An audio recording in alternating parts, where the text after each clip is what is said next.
Hi friends, good evening, and this is your host Ankit Khandelwal, joining you from Delhi, India, and we have Kimberly Calhoun joining us from Raleigh, North Carolina.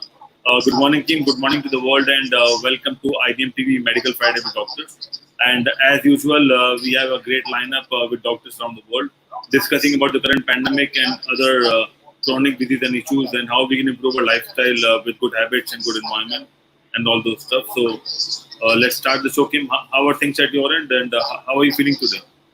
Oh, couldn't be better. It's a bright, sunny day, and got a lot of work to do today. So, unfortunately, I will not be able to stay with you guys all day. I will be listening because I learned so much on Medical Friday. I mean, Yeah. and is Dr. Sagu going to be joining us? Hopefully, I mean, he said yes, but I am not sure what time. But he is eager to join because it's been a while, and he is also missing us, so he will join us soon. So I'm looking forward to, if not speaking to him, but at least hearing from him, because as we all know that he and his wife tested positive with COVID, and it's good to hear people recovering and coming back. To all of the many people out there who have COVID, please receive our prayers and good blessings. If you need help, please feel free to contact us. Go live at ibm.tv. Don't feel alone in this battle. Reach out to people, even though maybe you can't be contacted, physically in the same room or something. People can deliver things for you. People can pick up your prescriptions. They can stay on top. Just stay with you, like talk to you, and make sure you're doing okay every day. Also, do like Nick did. Go get yourself an oxygen meter. Drink lots of turmeric cafe, because we've heard from great, wonderful people out there that turmeric lattes help them get through the COVID. There are a lot of other things. Dr. Moskowitz suggested quercetin. He's had great success, even in himself. He said that when he got COVID, it was really bad, and so he just doubled up on the quercetin, and it calmed everything down. So at this point, I tell people it's probably not about if you become, infected. It's probably when. The best thing to do is hopefully when we've got control over it and better solutions. But don't hesitate to reach out for help. This is all I'm telling people. Don't be alone. Don't be like that beautiful woman I saw yesterday in the lobby at the doctor's office where she was crying because she was alone and nobody to talk to. Um, we're here. There's somebody always here, right, Ankit? Yeah, that's all. I mean, it's all about one world and one family, and that is what we need to do. Sharing the best possibilities and sharing and caring that is what the first lesson as a child you taught your, kids basically. And we just have to do whatever is right for everyone, and we just have to, I think, rewind ourselves and just share the positivity because if it's your child, if it's my child, if it's anyone's child, we make sure that that child has all the good habits, and we just have to make sure that we will follow all those good habits. It's simple as that. So I think there are a lot of things to be done. Yeah. I don't know that we even wash our hands enough every day.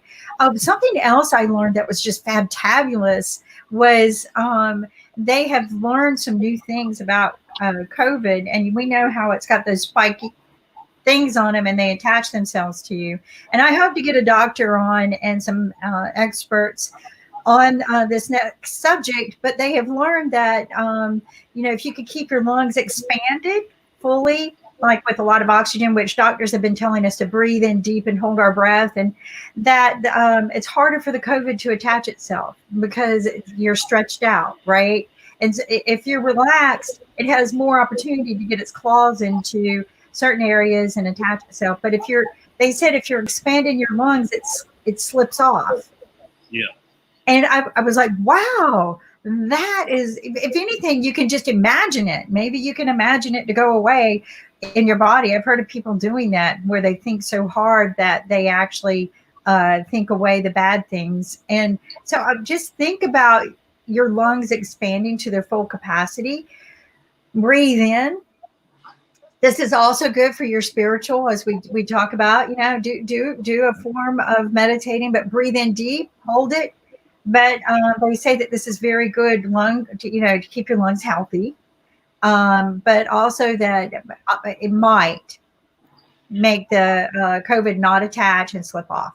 I like that idea. Just imagine like you expanded it and it had to pop out. That's what I when he was telling me, when they were telling me this.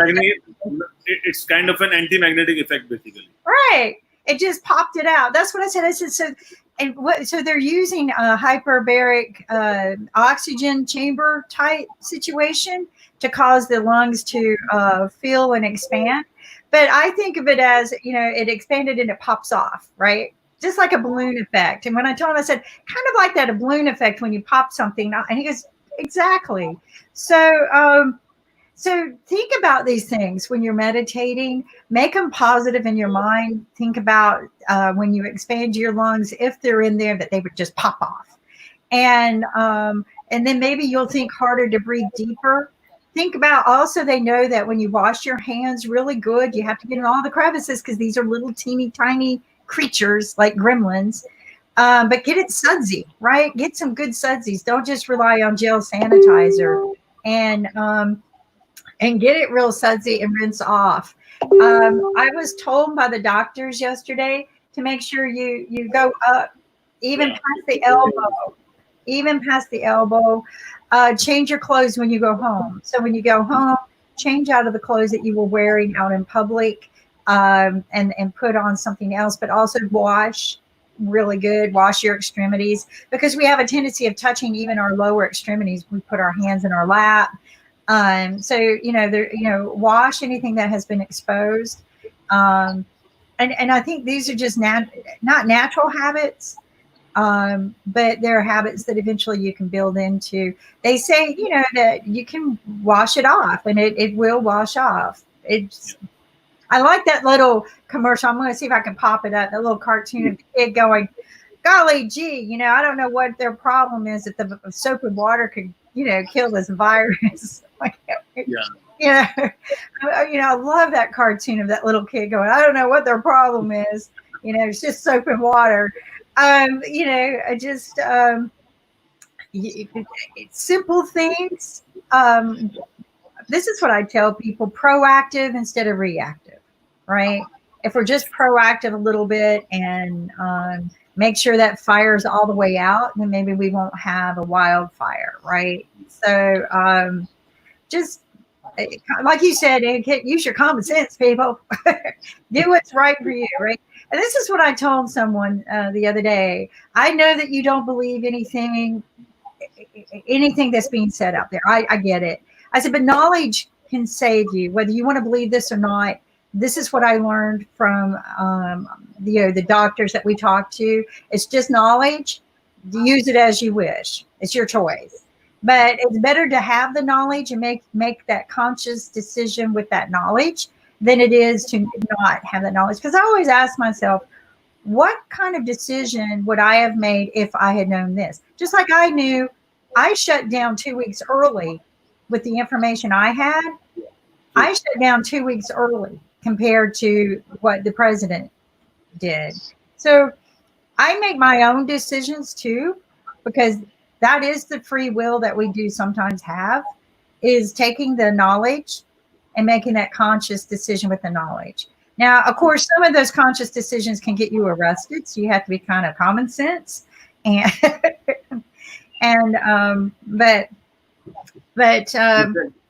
use the knowledge to a positive, best outcome that you get. And I think that is what we are doing on IBM TV, sharing the knowledge around the world, and also getting the knowledge from the different parts of the world, that how we can survive and what are the best qualities we can do, because people are not living only in US or India. There are people living around the world, and everyone is having a lot of good habits and good practices, what they are doing since a lot of years. So just adapting those good habits, inheriting those good habits, and making sure that how we can live as a human beings, basically, because this world is not yours and mine. This is our world, and we just have to live it and make it so that we keep the world clean and beautiful, and humanity will stay alive forever. And also just for your own immunity. I mean, think about all the things we've learned. And I know this sounds very selfish of me, But from just the small things that I've learned about how to properly brush my teeth, where to put the toothpaste. I also learned how to shrink my stomach without doing anything other than changing my eating habit. I didn't change how much I ate. I just changed when I ate. And wow, was that a lesson? Just because I stopped eating, I don't eat after dark, period. And my stomach just shrunk. I know, little things. But we've got some great guests joining us. Unfortunately, I can't stay for a while, but I will try to beam back in. But we've got, of course, our beautiful global panel and board of advisors, Jim Eade and Alexander Starr. Good morning, Jim. Rakesh, where were you hiding? I didn't see you. I was there. Okay, I have to. Sometimes I don't see. My screen is weird. I didn't even. Oh, I'm so happy to see. I have not seen you in a while. Welcome. Thank you, and good to see both of you, all of you, actually. So Kim, you can continue the conversation. There is one more show going on. Mind Clothed 101 with Michael from Nigeria. So I just have to wrap up the show and then I'll join back again. All right, go wrap up the show. We're going to continue our conversation. I got something to ask Rakesh also, because Kimberly, before you got on the show, Rakesh, she was talking about expanding your lungs and having the virus pop off. And that you were telling me that it's a spiked protein. So yes. there is some imagery there that she's talking about that really worked for me. And so can you actually pop off the spike? I really don't have the knowledge to make a comment on that. If a doctor has told her that, I think he's pretty much an authority on that. I wouldn't, to me, it makes sense. Physically, it makes sense. I don't see any reason why it should be. My hair is a bit messy. Sorry. I do that occasionally. I go, oh my God, I wish somebody. So scientifically, it made sense to me when they told me this. It makes sense to me too. Yeah, makes sense. Well, it also said it can't attach itself if your lungs are full. Even though it has the spike, it slides. And that's what he was explaining to me more than the most important is it can't attach itself. It will. Then that's what they're learning. Now, whether it's 100% fat, this is just things they've just recently learned, and they're studying that, and that's why they're going to this hyperbaric chamber. They're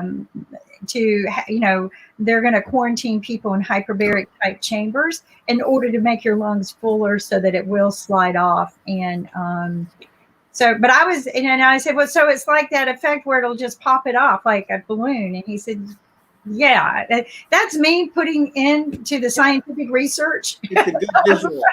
That was really, because immediately my brain's going, so if my lungs fill up like this, it's going to go boing. Because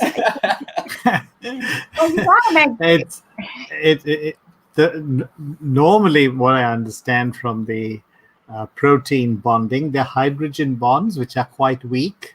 Mm-hmm. So if you have a membrane which is fully stretched out, there's a possibility that it may not be able to form a hydrogen bond, which is where the protein bonds with the cell membrane and then opens it up, damaging the cell. Right. And if it's a situation where the membrane is stretched out and the membrane cells are taut, it's possible that there's less chance of a hydrogen bond forming. Now, this is very, very basic common sense thing that I'm applying with whatever little life science knowledge I have. So all blends. And you're so well versed as the scientific terminologies and wording. You're much more eloquent with the words than I am. I kind of stumble on them. But I just thought it was pretty interesting. And so after that conversation, I went to bed last night, then my science fiction brain starts to go into play, because there's a lot of things that happened in science fiction yesterday that we make happen today. And so I started asking myself, if that's the case, is there a fluid that we can fill our lungs with without killing us? That it, because I've seen it in science fiction movies, right? That that can rinse the lung out and then expel it. And if so, why can't we just, when people have it, COVID, they just check in, do the lung filling and rinsing, and I mean, of course, I know it's not that simple. It's not like some of the little surgeries we have done, but it's a thought, right? By science Not like fiction. an asthma inhaler you can put on and I can see where you're coming from. The key function in the lungs is that it's of diffusion, gas diffusion.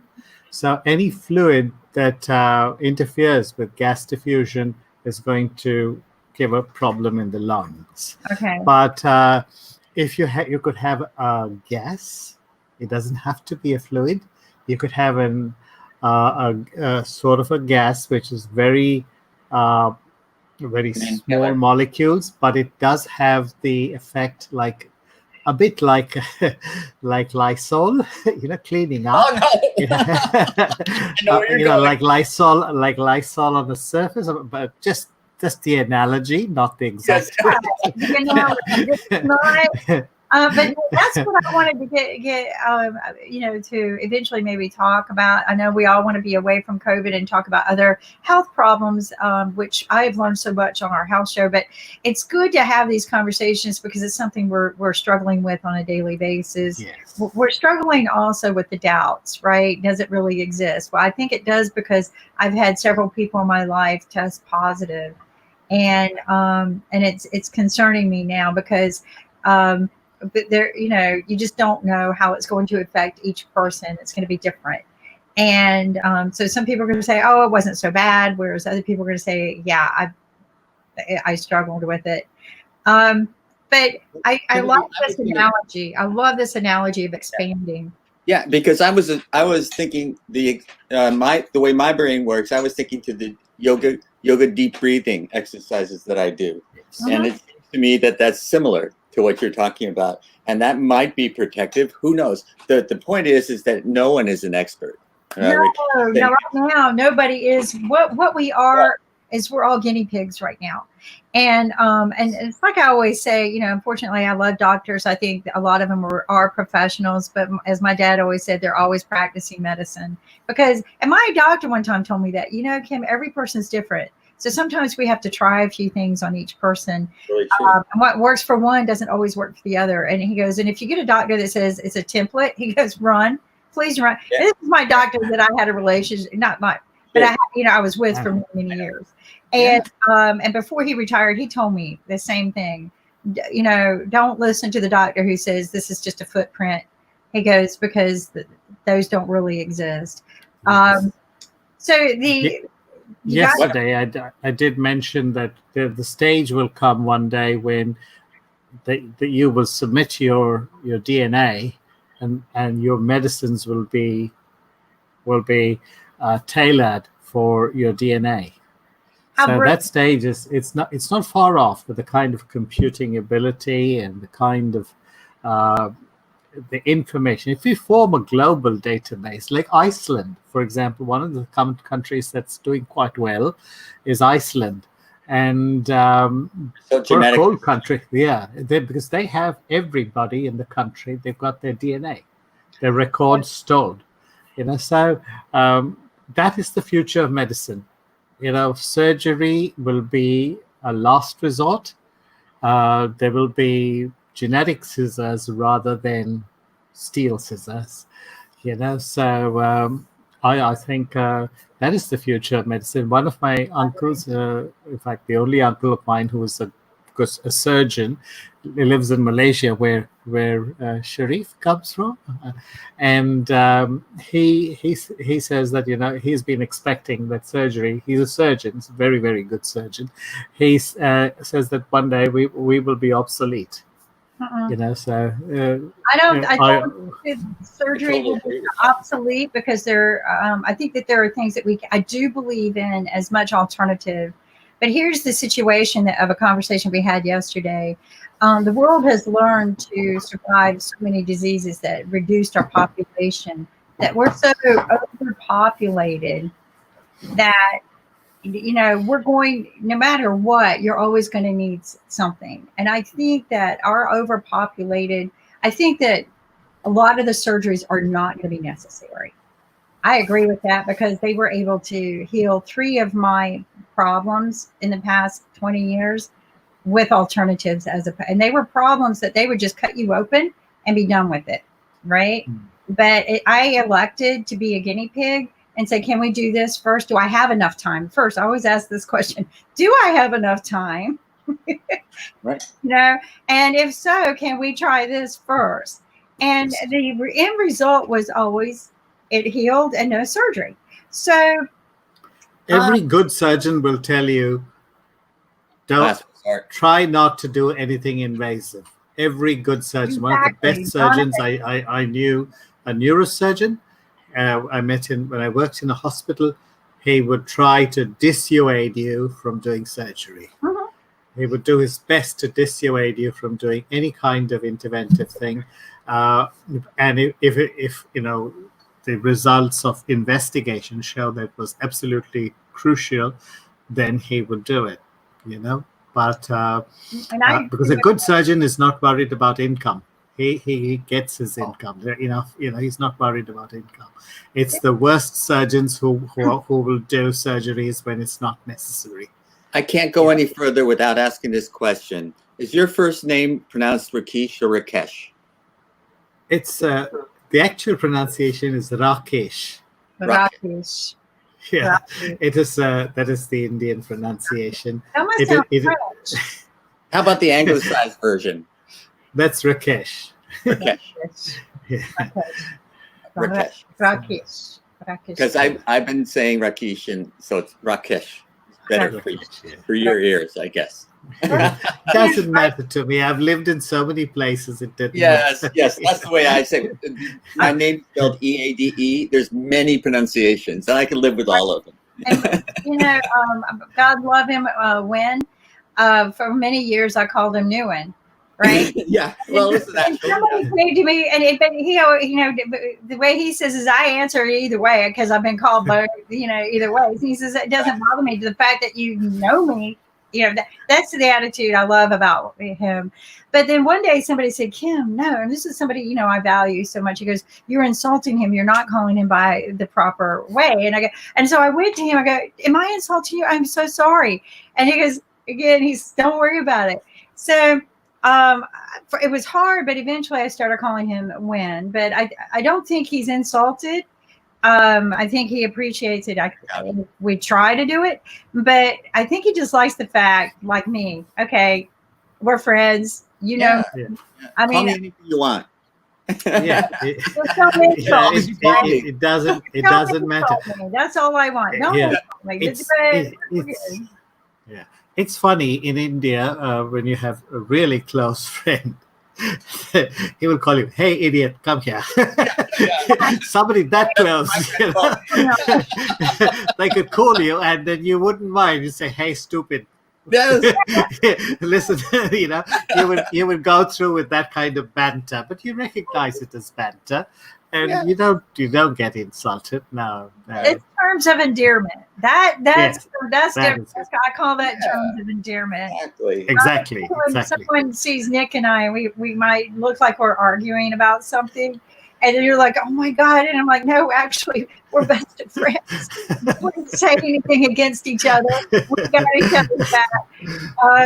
And Nick would laugh about that too. He goes, "Oh my God, no way!" You're right. My college roommate and I would be arguing, and we would both be talking at the same time, and people would walk by, and they would say, "How can you hear each other?" And we did. It was no problem for us, and we weren't really arguing. We were having a little disagreement about something. Yeah. And, something. And we were friends before, during, and after. Yeah. After, right.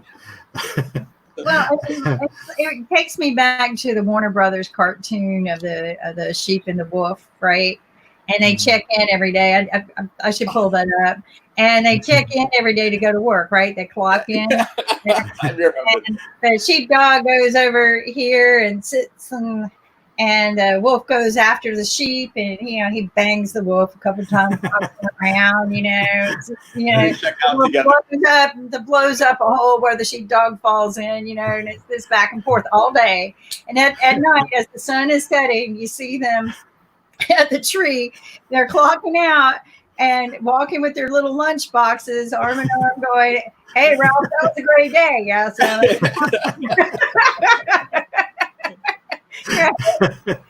try to kill each other all day. But I was thinking, I hate to be a downer here, but what I've been coming up against now is that people, because nobody's an expert on COVID, so people are tending to not believe anything that they hear. And the thing I think of, and I used to say, be a skeptic, and I used to use the word skeptic. Skepticism is good, but I was taught a different word, and it's discernment. And you want to hear the information and be discerning about what you think is correct. And you try and make sense of it. Yes. What will happen is that that's the whole point of building a worldview, what in German would be Weltanschauung. That is it. You test every new fact that is presented to you. You test it against the model of rationality that you built in your head, and you say, yes, this makes sense, this doesn't make sense. And if you do that, after a while, it becomes an instinct. You just do it by reflex, and you say, sorry, there's something wrong about it. I'm not going to decide now. And then you think through it, and then you say, this can't be right, and that's why phishing scams and things like that. I got a screen that came up when I was going on, surfing the net, and I said, this looks like a scam. It just said, you won a Samsung S20. Yeah, I don't even know what that is. and I said, this looks like a scam. Just shut down the whole screen. And never click those links. Never click those links. Those should not even be allowed to pop up. There's an artificial intelligence driver out there that should be able to shut all of those down. But I agree with you, those phishing scams. The word discernment is pretty interesting, and it's kind of like some of the things I've been doing is one, none of the mainstream media ever gave me any information I needed. And working in media, not media, but in the industry, I've always known that they've had gags. And they only tell the story that leads. They don't tell the story that is real. There are a few people out there who want to, but it's so messy. It's so messy. They're told every day what they can and cannot say, and they're not always fed facts. So I've been very leery of that. Where I have gone, and I know everybody would always tell me, well, where are your facts from? I've gone to Johns Hopkins, National Geographic, and I tried to go to CDC until I learned that they withheld information. There you go. I always escape this. These are my friends. Those are my best friends. They're my main, first and foremost, they're my main source to any gateway information in the world. Because I never throw away a magazine. I don't either. I have it on my phone. I don't do magazines anymore. And I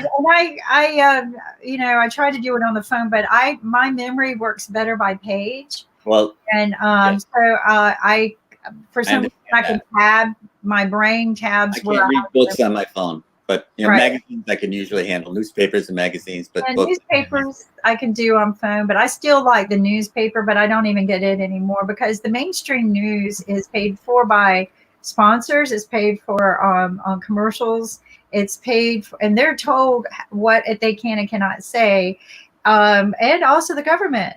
So, like, if they go to a meeting, a press conference, there's going to be things that they're refrained from. Because in the beginning of COVID, I would go, why are they asking the same dumb question over and over? Where's the intelligent journalist I used to know? Why, I know they're more intelligent than that. Why are they asking? The state, they did the digging. Well, the thing is they weren't allowed to ask certain questions in the meeting. And in fact, when one journalist did step up and ask the president some questions, the first thing out of his mouth was, who are you? It wasn't an answer to that question. It was, who are you and why are you here? And who can I complain about you to? And that was banned. That is from exactly it. That was that segment was banned from going on the air. And the only reason why I know about it is I found it. It's part of this is the power leverage that goes into the interviewer and the interviewee. When you have a person in a position of authority wanting to present a certain angle or a certain slant to a situation, and he knows that if your newspaper doesn't cover it, there are 50 others who will do what I say. That is the degrading effect of numbers. Mm-hmm. There's so many of us. There was a time when if BBC asked a question, you were scared to say a lie.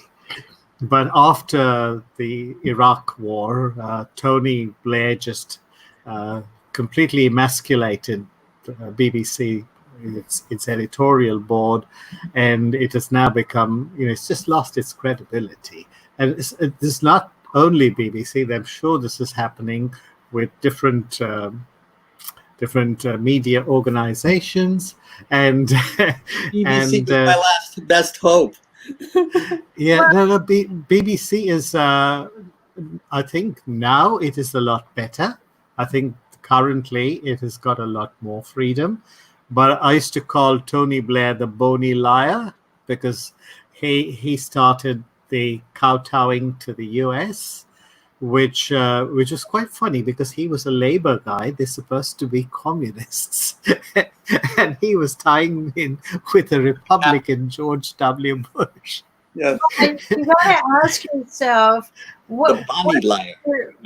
One of the things Nick and I learned is it's all about they have to make a financial gain. So whatever they put on air, and this is what I learned talking directly with the president of CBS and NBC and PBS. I've talked to all the presidents, and they all said the same thing: if it doesn't bleed, it doesn't lead. Everything is controlled. Everything is controlled. But that is the sign of the degradation of the vision. You have people who are appointed as leaders, and then you have real leaders. And what we're seeing now is a degradation, even in private businesses or even government businesses or any kind of business. We're seeing a kind of degradation, which you wouldn't find with people who are committed to the truth. And that is the difference between your channel and the rest. Well, here's the thing. Because here you've got an open mind. You're still committed to the truth. So your channel will become popular. It just needs the marketing online or wherever. And I'm sure all of you are involved with that. And all of us will be talking about these things to our friends and our family.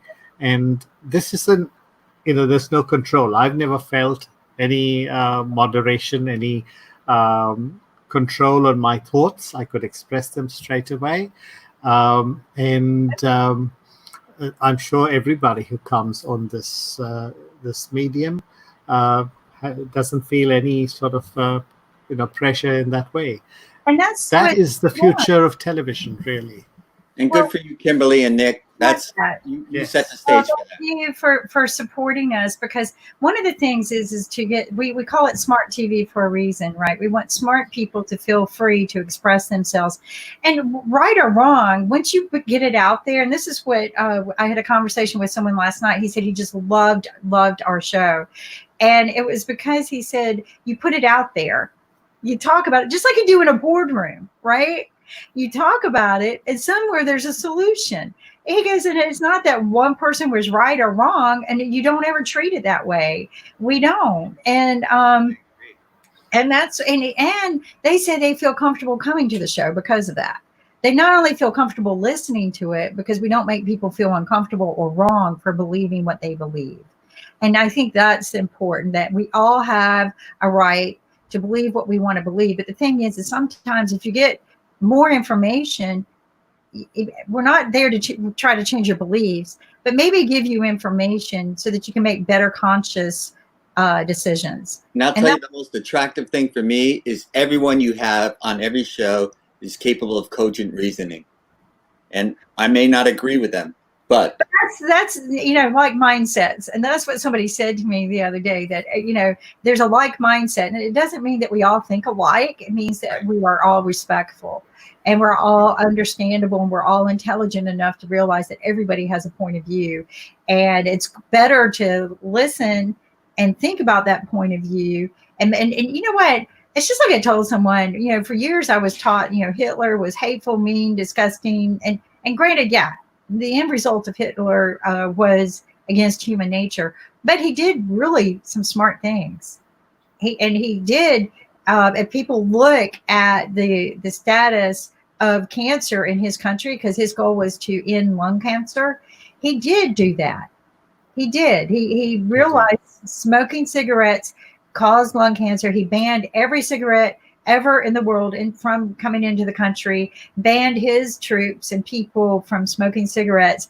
And the outcome result was, for 30 years after the war, they had the least amount of lung cancer than anyone else in the world. In fact, pretty much reduced it to nothing for a while. But what happened was after the war, and Hitler was gone, everybody was like a rebel and go, I'm going to smoke anyway. And, what stupid mindset would do that, right? That's a stupid rebel. It's sad because I actually was one of my neighbors when I first moved to Auckland was a lady who was the wife of a Nazi.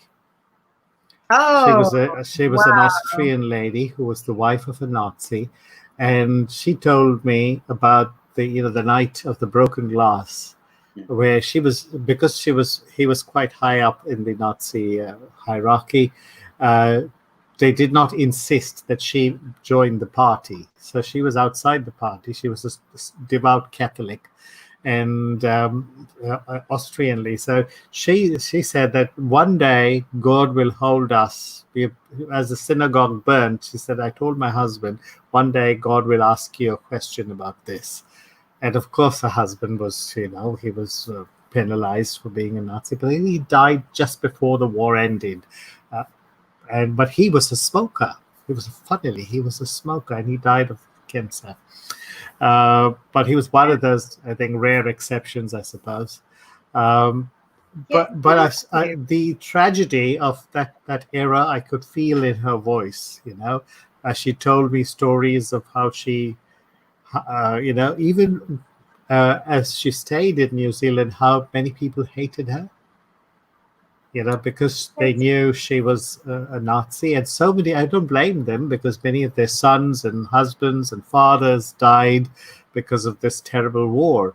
And but you also get to see what happened on the other side, and how she was a manager in a hospital at one time during the war, and then after that, what had happened to her, the story of her life, you just think, it's so tragic that that 2 or 3 countries allowed themselves. Hitler was elected. He did not commit a coup d'état.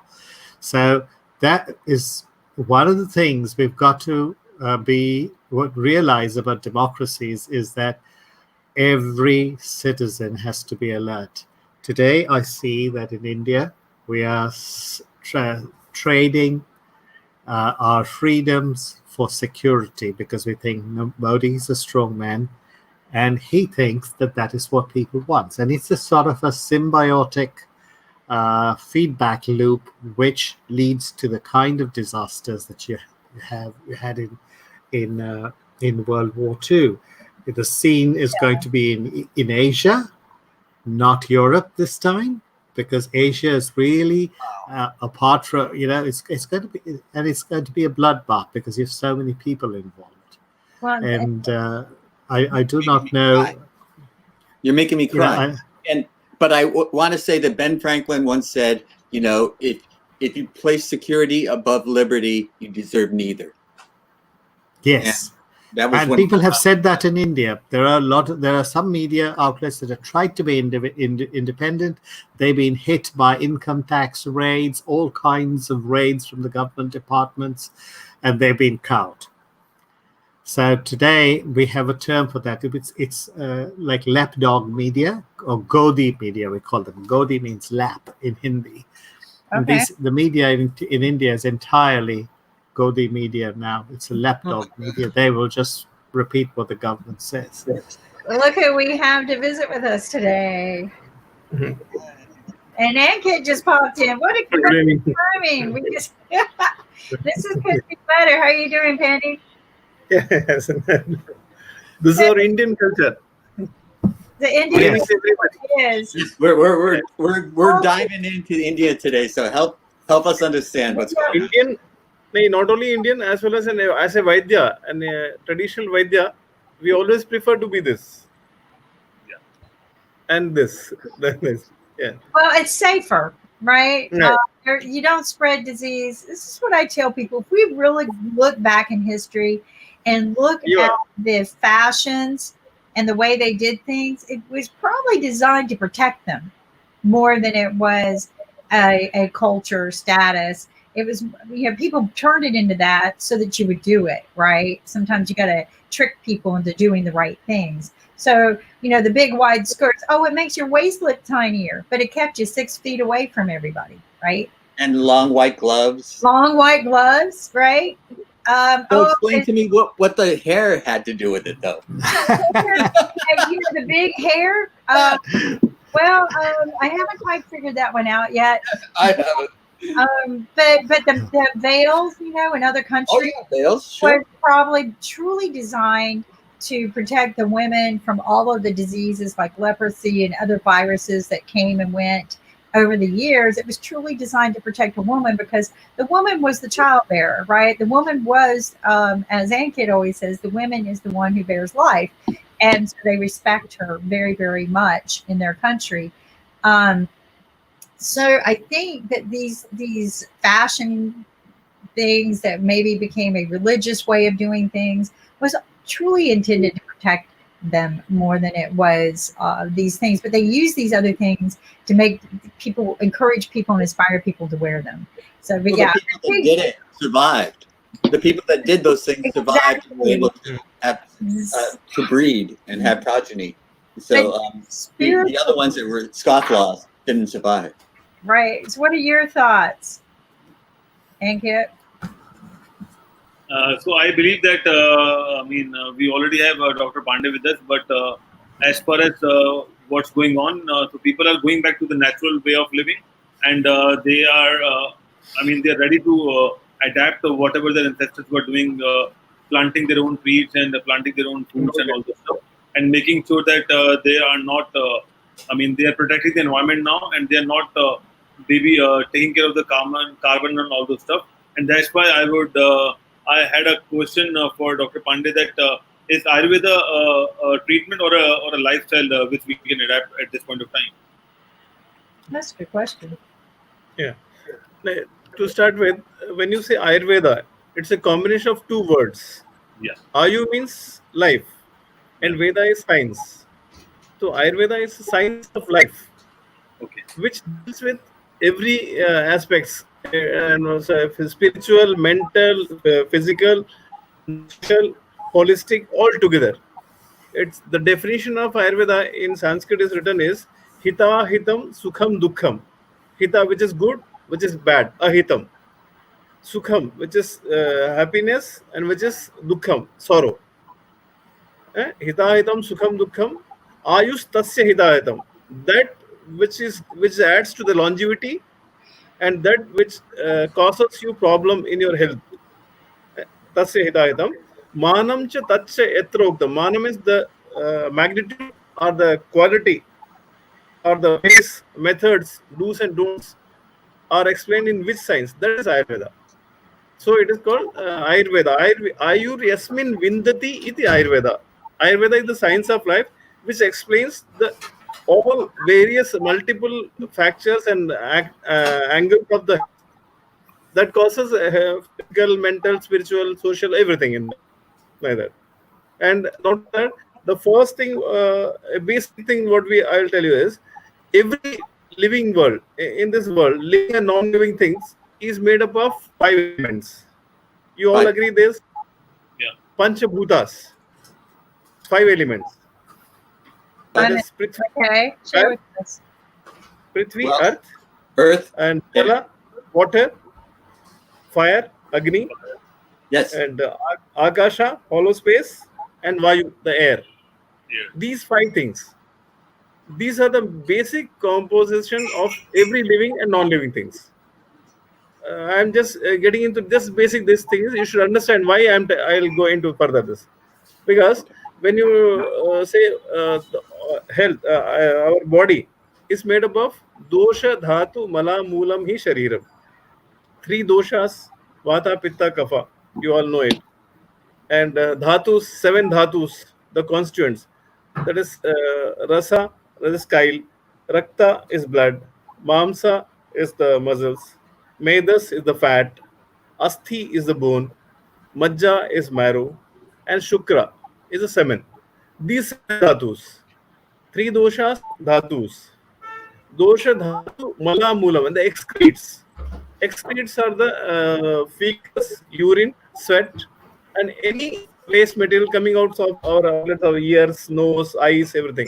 It all comes as malas, excretes. The dosha, dhatu, mala, moolam, hi shariram. So your body will be balanced when these things are in balance. If you have excess of loose motions, that is a disease, that is diarrhea. If you have got constipation, that is again lack of things, jali amsha, jalabhuta, like that. So these are the things which are similar in our body as well as in the worlds, in the worldly things. So the principle comes here is, anything which is less is to be enhanced, and anything which is more should be reduced.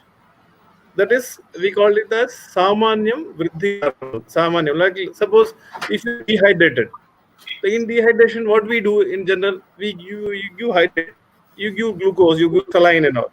That is again jalabhuta. Your jaliyamsha, the water content in the body is less, so you are giving the similar thing to add it on. That is the saman principle with it. And if anything is excess, that has to be reduced. Suppose if you have got ascites, excess deposit in your stomach, belly, etc. So that has to be tapped and taken out in surgically or anyway. That is not much practiced in Ayurveda, but I am telling you the facts. So like that. So all the basically the health in the living world depends on these 5 elements and their constitutions. In different permutations and combinations, they are made in your body as well as the living world, like that. So and these dosha, and first you understand the definition of health, which has been also accepted by a WHO very well. That is, they call it as, I'll just tell you 1 2-line shloka and I'll explain you. That is, samadosha samagnisha. Samadosha means the balanced state of doshas. Samagni, there are 3 types of agnis. That is, these 7 dhatus in agni, by which the metabolism occurs and it nourishes the further dhatus. Like, so samadhatu, samagnisha, all the 3 agnis, that is dhatva agni, jatara, also have the agni. That is combination occurs. When there is transformation, there is fire. Otherwise, it can't. When there is combustion, then only oxidation, then only it happens. So, samadosha, samagrisha, samadhatu, makriya. The excretions should be in balance. Prasanna, that is happy state of your prasanna atma, soul, and prasanna atma, indriya manana. Indriya means sense organs, all the 11 sense organs, including mind, and manas, mind. Swastha ityavidete, a person in whom all things are a happy mind, is healthy. There's no other definition for this. These things only you take efforts. You meditation, you meditation, and in incline more is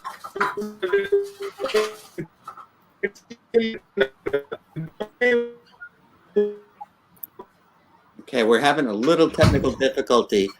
It's around 1.5 hours before sunrise. That is the time when you should get up. It's very clearly written. Brahme Muhurta. Why is it? Because the energy level is more in that time. You have you noticed when you get up in this Brahma Muhurta, and if you just brush your teeth and get fresh, and you read something, that you will remember always. You will not forget that particular time. This is true. This is true. You read Very the true. newspaper the first thing in the morning. Yes. Yes. So The now mind these is things people- relaxed and Now people have fresh. started realizing and correlating that it is good for them. So they are inclining towards Ayurveda. Otherwise, it was taken as, it's a old tradition. Why to follow these and all that? Now people are getting inclination. Not only Indians, the abroad also. In Western countries also, they are getting adopted to our system like this. So Brahme Muhurta, one should get up early morning. And it's very clear, Shaucha Adikam, you go for excretion and all, get fresh and do brushing. That in olden days, they are told, but we use a datun, that is the stick. Yeah. Nowadays, brush Neem stick. No? Neem, I think it was neem neem. stick, Neem neem plant. babool. Yeah. It's a These very things are- bitter plant, but Yeah. the stick is But very, it is very antiseptic. effective. Yeah. Very, very good Very antiseptic, anti-inflammatory. It's Yes. neem. Even I remember we were so small nowadays. I'm basically from UP.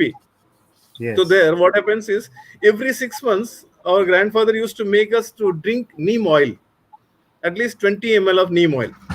You should take. That is just but not only for purgation, but also for deworming. Every 6 months. Ah, Yeah. Wonderful. That's really nice. Yeah. Even when we there used to one day in a week there will be a curry or dal made of the same drumstick leaves will be put in that. Yes. Drumstick leaves. Why? Yes. It is also very good for your stomach. Stomach. And It's also for diabetes, isn't it? I believe for diabetes. Also vitamin D. Also vitamin Yes. D for your bones. These all. Right. So these are very useful things and very harmless and very simple thing which one can follow. If you follow really these things sincerely, definitely you are going to maintain your health well. It's no doubt in that. So it's similarly. So routine of study. These routine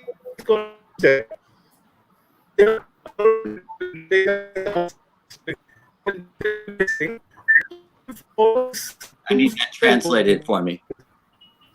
I can't hear it very clearly. Yes, I know. I know. Yeah. It's too bad because he's on a roll. Yeah. But it's the thoughts are beautiful. Yes, absolutely. You're hanging on every word, but there's a little technical difficulty. You're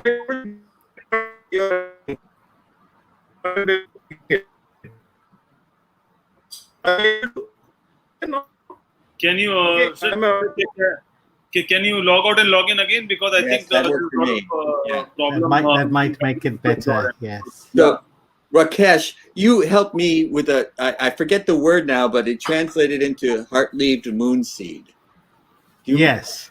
What was the word that was the original? He was saying something like Golu or something. The guy who was trying to tell you the herb. I think it was the same gentleman, Mr. I think so, too. Pandey. Yeah, Yes. and couldn't pick up something really hard, but I googled it and I found out it was heart-leaved moon seed. that So you really helped me I out there. Yeah, I had no idea what he was saying, and and that really helped me. And the other thing that I was interested in is he talked about 5 things, and now the ancient Greeks thought of earth, wind, fire, water, and yes, but the other one was outer space. Is that the other one? Space, the concept of space, the 3 dimensions. Oh, No. So the 5 elements, he mentioned is air, water, fire, earth, and the 5th one is air, water, fire, earth, and what was the 5th one? I forgot. Akash meant space. Okay, Akash. Akash So, is space. The when 3 he said dimensions of space. I thought of outer space, but that's not what he meant. No. Yeah. It's just the dimensions of space. Yes, Yeah, yes. we're loving your words, Dr. Pandey. Just, sir. just wanted you to log back in so we can hear you better. Yes. Okay, That okay. was the okay. So what happens? For one to keep oneself health, the Ayurveda deals with many do's and don'ts.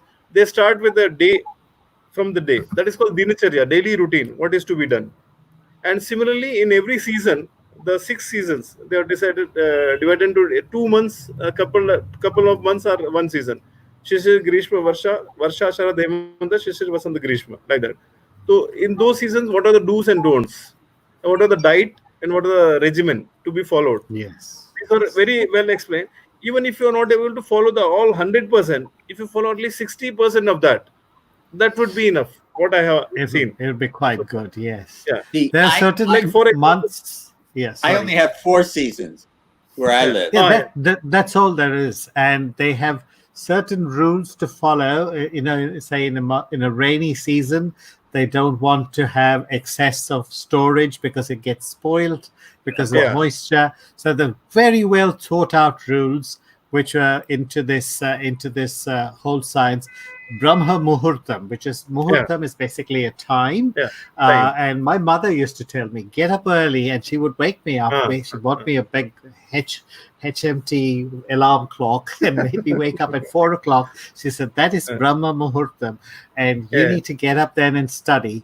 And Yeah. I just listened to her because I was a fairly good boy then. Then, not now. That's okay. Like, not only that, And it helped me in my studies, So so you see, I totally agree with you. You're spot on there. yeah, when you get up in early morning in that Brahma Muhurta, after getting fresh and all, just keep on listening in your CD. Nowadays, you have got CD facilities and all. Put Vishnu Sahasranamam early morning. Yes. Or that, Yes. or that Gayatri Japam. Yes. Om Bhurva Swaha, that soothes you. Suits You, you, yes. no, a lot of studies are going on in Germany about this. That when you hear this Gayatri Manda chanting in the proper pronunciation for so many minutes, the waves of your brain Yes. are settled, Believe this. and your anxiety or stress level comes down. They're not into process. They're not come with conclusion, but many studies are going on that. So similarly, or anything, or anything which suits you. Anything which is that soothing. suits you. Well, It could be Nick a won't Celtic care chant. about It this could be until anything. you get a study. But I believe it right now without the studies. So I think that you're talking about something that is fundamentally true.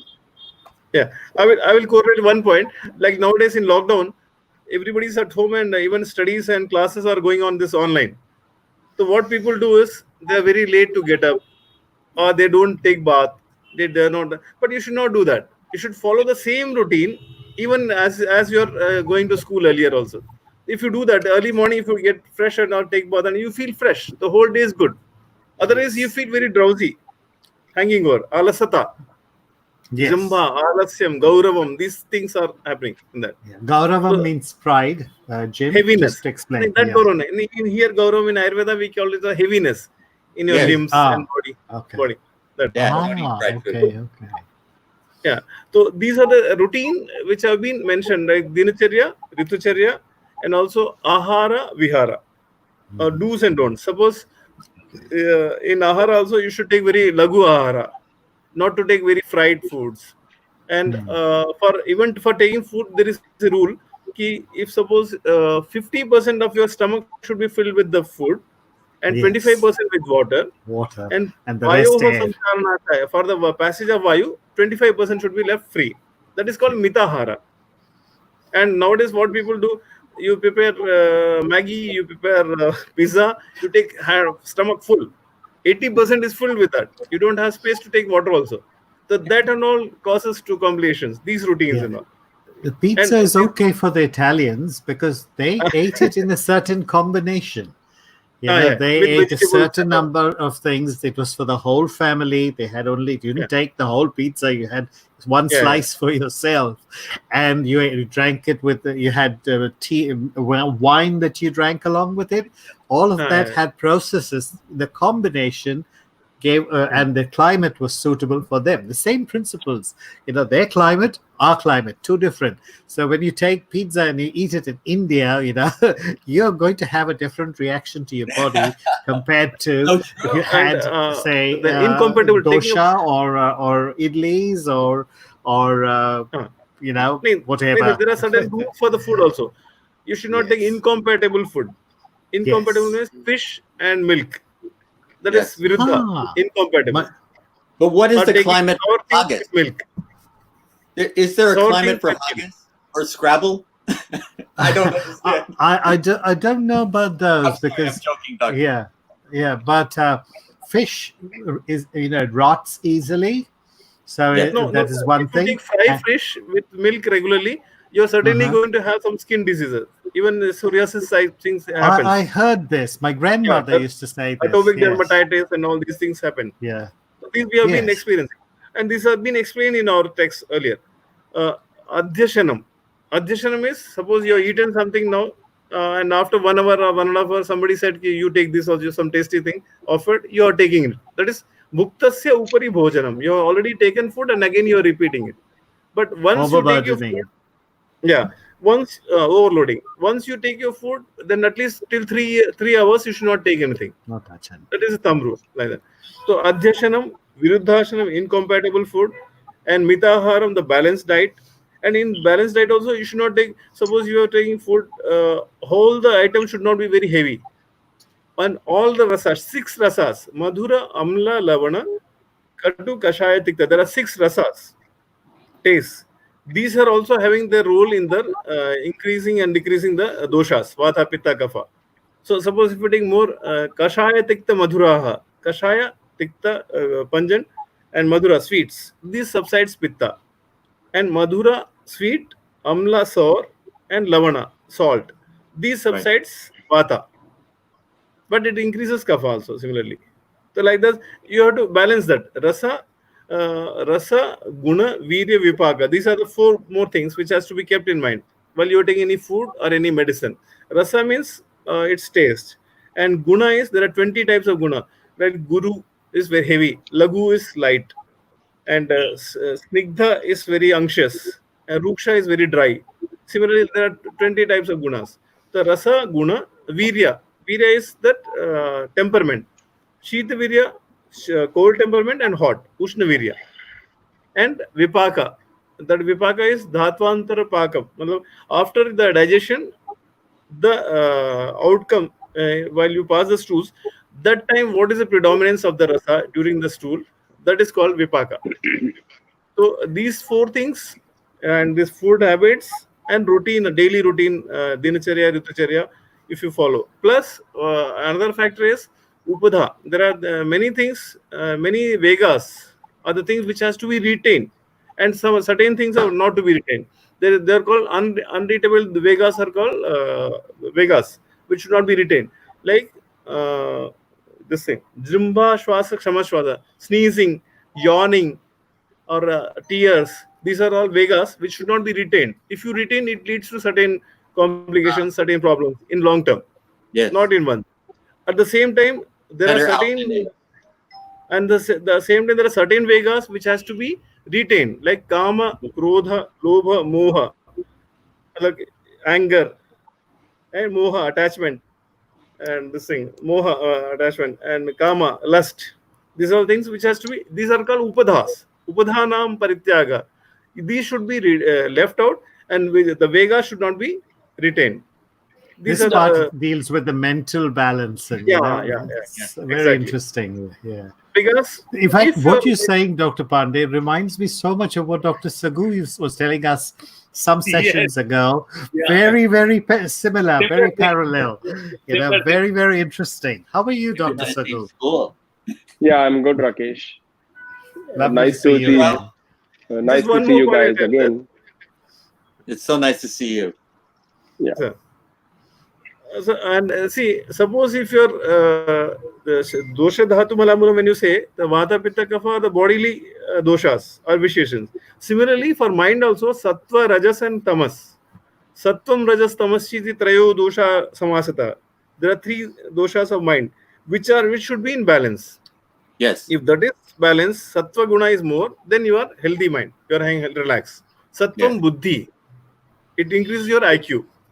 And usually sattva guna increases with vegetarian diet only. Mostly. In even in non-veg mansahara also there are many expressions are there, like this thing, goat's meat, bakare ka mans, that is explained. It has to be taken, and milk of cow. I have a Cow's theory milk. about this, Dr. Pandey. Just Yes. a question, kind of question come theory. I think that in India, we didn't have such extreme climate like, say, Europe or, polar climates. So, so heavy meats like beef, became too heavy for our body to handle. So I think that that's the reason why heavy meats are avoided, or the Yeah. red meats as we call them, Yeah, are okay. avoided in the Indian subcontinent. And I think this is just my theory. It was just thinking logically about it. Heavy, And that I is think, heavy. That is what. Guru. becomes too heavy, Heavy. So, and while in, say, if I were living in northern Germany or Scandinavia, probably, beef is the best meat for me, because I have to burn so much energy to take care of for homeostasis and keep my body warm. That's probably the ideal thing. So it goes with where you're located. And And live off of- definitely, depending on where your environment is, you would have to adapt. And I think adapting is the key for that, to there are- survival. The place, desha and kala is a factor. Desha means, suppose if you are from hill areas, that is Jangra desha, and Anup desha is coastal area. Suppose if a man of coastal area is given medicine or any food of the Jangal desha, that becomes very light for him. Because he is from Anup desha, his kapha is more, his agni will be more, like that. So desha factor adds in. So, Dr. Yes, Pandey, whenever we treat a patient, do we ask them that where they belong from? Are they from Of a hill course. station? From a Of course, Okay. when we take the history, any medical this thing, we need to take the history. Where do you belong originally, and when the onset started, what are the first symptoms, and what are the present symptoms? Exactly that. So I just So wanted the to ask the same question to Dr. Saggu. So Dr. Saggu, welcome to IBM TV. We miss you a lot, and Ji, ji, we all namaskar, namaskar. were suffering from Namaskar. COVID. Namaskar. Ji, thank Now you. you are negative, and so how is your health now, sir? And how was your the process of COVID treatment? Yeah, I think it was a nice experience for me. It was a good experience, and somehow, with the grace of the God, the virus was so kind to me. So I didn't have much symptoms. Just I had fever and loss of taste and loss of smell for, you can say, few hours, and that was all right. And I spent my isolation of 22 days as a holidays. So I think being a positive is another medicine so that you can be cured of the COVID. Yes. And the next question is, how important was that turmeric latte and kada during that COVID period? That I'll be more curious to know that. Yeah, I would definitely. I would be honest regarding that. That we cannot check the virus. We cannot control the infection by the virus. But what we can do is we can prepare our body to fight against the virus. Exactly. So what I had started 4 months back, all the vitamins, vitamin B12, vitamin D, vitamin C, I started in January, and 1 hour of exercise or yoga, turmeric milk along with garlic. So that really helped me a lot during my journey of this COVID-19, and you can say all those things, they helped me to cross this the road of my journey for the COVID-19. So if you can build up immunity, I don't think this virus is lethal for you. This will come and this will go, and you will not know when the virus came and when the virus left you. So I was listening to Dr. Pandey also. I think the good practices he was telling about the good practices of a lot of food also, how to take meal, what to take and what not to take. tamasic and sattvic food, I think he was trying to explain that we should always need to take a sattvic, not the tamasic food, because whatever you eat, that will have an impact on your brain, your mental status. And it is very important to have good food, healthy food in a sufficient amount to make your mental health more stable. And we always say that the small and the frequent meals of healthy food is always beneficial for our health. What do you both think about fasting? Because it's often been recommended to me to fast for periods of time. So according to me, if I see scientifically, so if I see your digestive system, digestive tracts, we have a lot of mucus layer inside. And whenever we fast, we are going to degenerate our mucous membrane inside. There's the more chances of acidity. So I won't recommend for long fasting. Yes, you can have 8-hour fasting during night. So after dark, please don't take anything, and after sunrise, you can have something. So whole night fasting is a good thing, but during the daytime, because you are not sleeping at that time, and if you can take something after 2-3 hours in a small quantity, that is a good thing. So that can revive your mucous membrane inside, and that will neutralize your acidity also in the stomach. Yeah, because I've been in part of my different practices. Many of them that practice many days of fasting, and I've always resisted that because for some reason it didn't resonate with me as a good practice. And so I like what you're saying is to fast at night, don't eat after dark, and to eat small meals regularly. That seems to work for me better. Yeah, so intermittent fasting is better than the long fasting, I think, because when we deprive any of our organ from their own function, so suppose if we don't do exercises, our muscles are going to be atrophied. So if we'll not eat, our mucous membrane will also atrophy. So whatever the things are made to do the things, the functions, if we are depriving all those organs from their function, I don't think that is a good idea. So if we can provide some food after some times, that small and the frequent meals, that is a good idea. And keep yourself hydrated. That is also a very good idea. So hydration plus small and frequent meals, I think it's a wonderful technique, wonderful practices. Hydration. Yeah, that's good. So the color of the small meal also matters. So even the one pack of the wine is not good. You can have the small quantity of the lemon water or something else. Yeah. I have I don't know if you can see it, but I have basil in it. Oh, that's good. Yeah, basil is very good. Basil is very good. Yeah, it's a good herb. So what I was.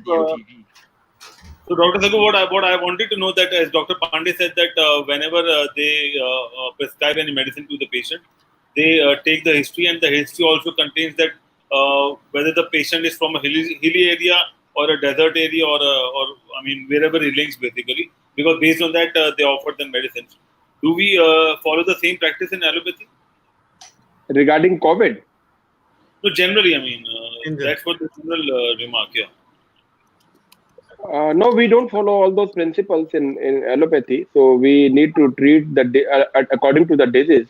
So according to the allopathy, it doesn't matter whether the patient is from hilly area or from patients from the plains. I think same type of medicine, or based on some symptoms also, we usually change the medicine, and accordingly we treat the patients. Okay.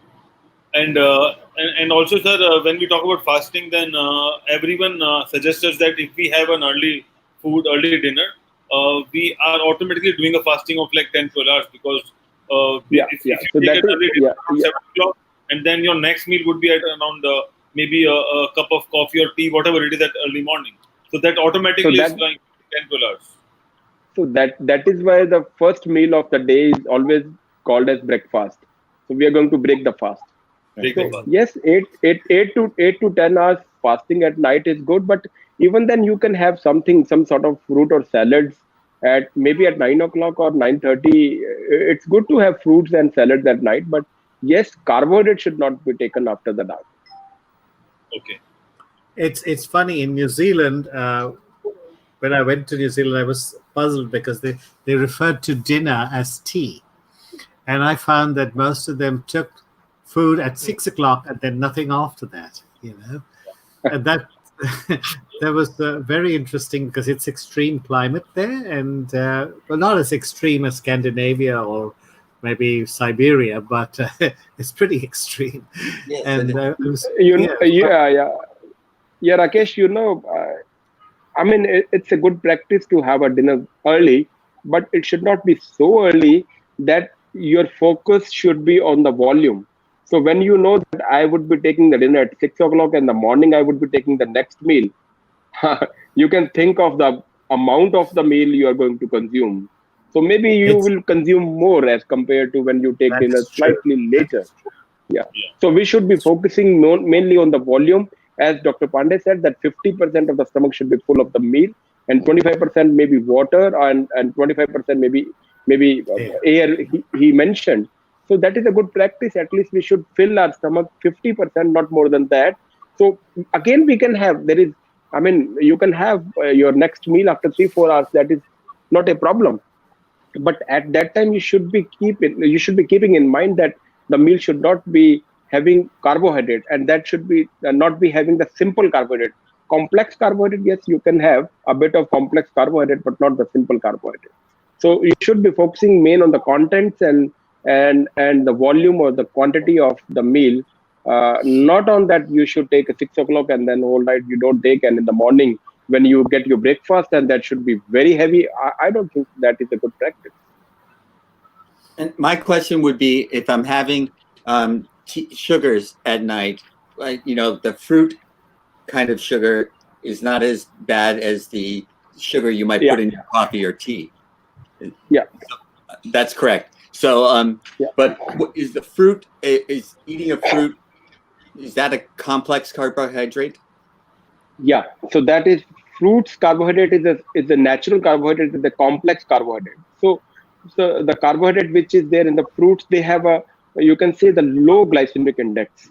So whenever you take sugars with the low glycemic index, so what does it mean by the glycemic index is when you take carbohydrate, and then the carbohydrate is being absorbed very, very fast from your digestive tract, and it reaches into the blood very fast.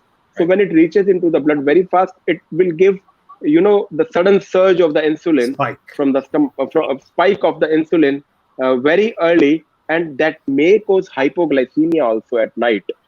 But it affects your mood. So people get so, a mood boost. so that is too. that is why whenever you eat fruits, you can slowly digest that fruit's sugar till morning. But if you have taken the chocolates, I think after 1 hour of eating of chocolate, you need another chocolate, because the sugar has been absorbed very, very fast, and again it has given a sudden peak of that insulin, and because of the peak of the insulin, there is a sudden hypoglycemia, and you feel hungry again. So this is these simple sugars consist which is there in your chocolates and your sweets and desserts. So they give rise to the hypoglycemia. That is why they increase your hunger. But the sugar in the fruits, that will not increase your hunger. That will keep your blood level sugar sustained till morning. So you can absorb till morning very nicely. You can get enough calories till morning from the sugars which are present in the fruits. Is that true of dark chocolate and versus milk chocolate? Is dark chocolate, does it still provide a lot of okay? That's a great question. Dark chocolate have moreover cardiac protective factors.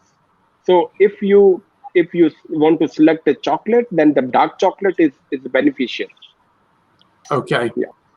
Thank you very much, because I love chocolate. I wanted to know I only- something. You can Yeah. have a Belgian chocolate. Yeah, there Belgian you go. chocolates, they are good. Yeah. You just made Lynn and my day. Because when I was in Belgium, I used to take those Belgian chocolates. They're good. But Dr. Pandey, can we make an Ayurvedic chocolate, maybe a dark chocolate with a combination of some herbs? Is it possible? Yeah. Certain people have made. You see the Chyawanprash, what we are giving the Chyawanprash, that also you can solidify by adding some carbohydrates in that basis. It can be, Okay. so that it doesn't lose its property, as well as you get the taste of the chocolate also. Yeah. Can be. Because if we combine two good things together, I think we have a different flavor, and people Yeah. might enjoy it basically. But certain things, it becomes worse, because like in Ayurveda, for cold and all, we say dhupana, that is steaming. Like last time I told you that turmeric and ginger is powder crushed together and with mixing with ghee, and a cigarette type of thing is made, and you burn it and take the steam. Right in your Yeah. nose, not in your mouth. Yeah, but that relieves your cold and nasal block. But similarly, people are having excuses it's smoking is allowed, so we can smoke. So that is not compatible. यहाँ पे chocolate में you don't lose the quality. You can maintain that. And I would like to know one more thing. I mean, lot of people now watch a lot of YouTube videos, and they have a lot of combination of things, and some combination while eating or while drinking, they create some kind of chemical reaction, and that happens with a mint and a Coke as well. So, do you know any other chemical reaction happened if you combined or if you eat both the things together? See, lactic acid, the milk products with sour things cause a problem. Okay. Like if you take lemon as well as the milk products, kheer khake you take nibu, that causes problem. Okay. And if you take jackfruit and then you take curd, milk, that is a problem. These are certain combinations and incompatible combinations explained in our text, which we have been seeing the results also when patient takes. Virodha ahar. Viruddha ahara, exactly. Virodha ahara. Viruddha ahara, adhyashana, these are the things which is. But अच्छा लगा आपके मुंह से विरुद्ध आहार सुन के. But if you take a cucumber and you make it a pickle, is that still got any benefit to it, or is that a bad thing to do to a cucumber? To pickle it. And see, whenever you take food at night, after your food, at least after 1 hour only, you should sleep. That should be always a thumb rule. आप 6 बजे 7 बजे खा लो, लेकिन जब भी खाएंगे उसके खाने के 1 घंटे बाद ही सोना चाहिए, उससे पहले नहीं, not before that. So that gives you better digestion and assimilation. And also make sure, Dr. Pandey, that after we eat the food, we cross legs and make sure that we digest our food as well. The rule is first you lie down your left side. First you lie down your left side, then you can straight. And at last, while sleeping, before sleeping, we call it as anupana, ushna jala. That is warm water can be drunk. That warm water can be just by boiling. Nowadays, you need ginger. Yes. Put ginger and boil it. That water can be taken at last. So always the warm water is good. It's a laxative also and carminative both. It helps. And similarly, yes, sir. I was just going to ask, why is sleeping on your left side better than sleeping on your right side? So that is when we just to get the passage of the stomach entry. That's okay. What. Anatomically, the structure is the cardiac orifice is tilted towards is so. That is what scientifically that's what. Well, Dr. Pandey, I have heard on many doctors tell me that cinnamon is a good spice. Yeah. And so what we do in the United States is we eat cinnamon candy. So we're killing. So it's cinnamon candy when you take when you add sweet to the cinnamon. Yeah, that property is lost. Yes, exactly. How about cinnamon water? Because we put cinnamon in our water. Yeah, good. That is good. You can boil. So cinnamon, ginger, black pepper, tulsi, or even you can add this giloy, that Tinospora cordifolia, giloy. Okay. Any 4 combinations, 3 or 4. Don't complicate it much. That's what last time I told you. When you talk about kawas, Yeah. only 3-4 items are enough.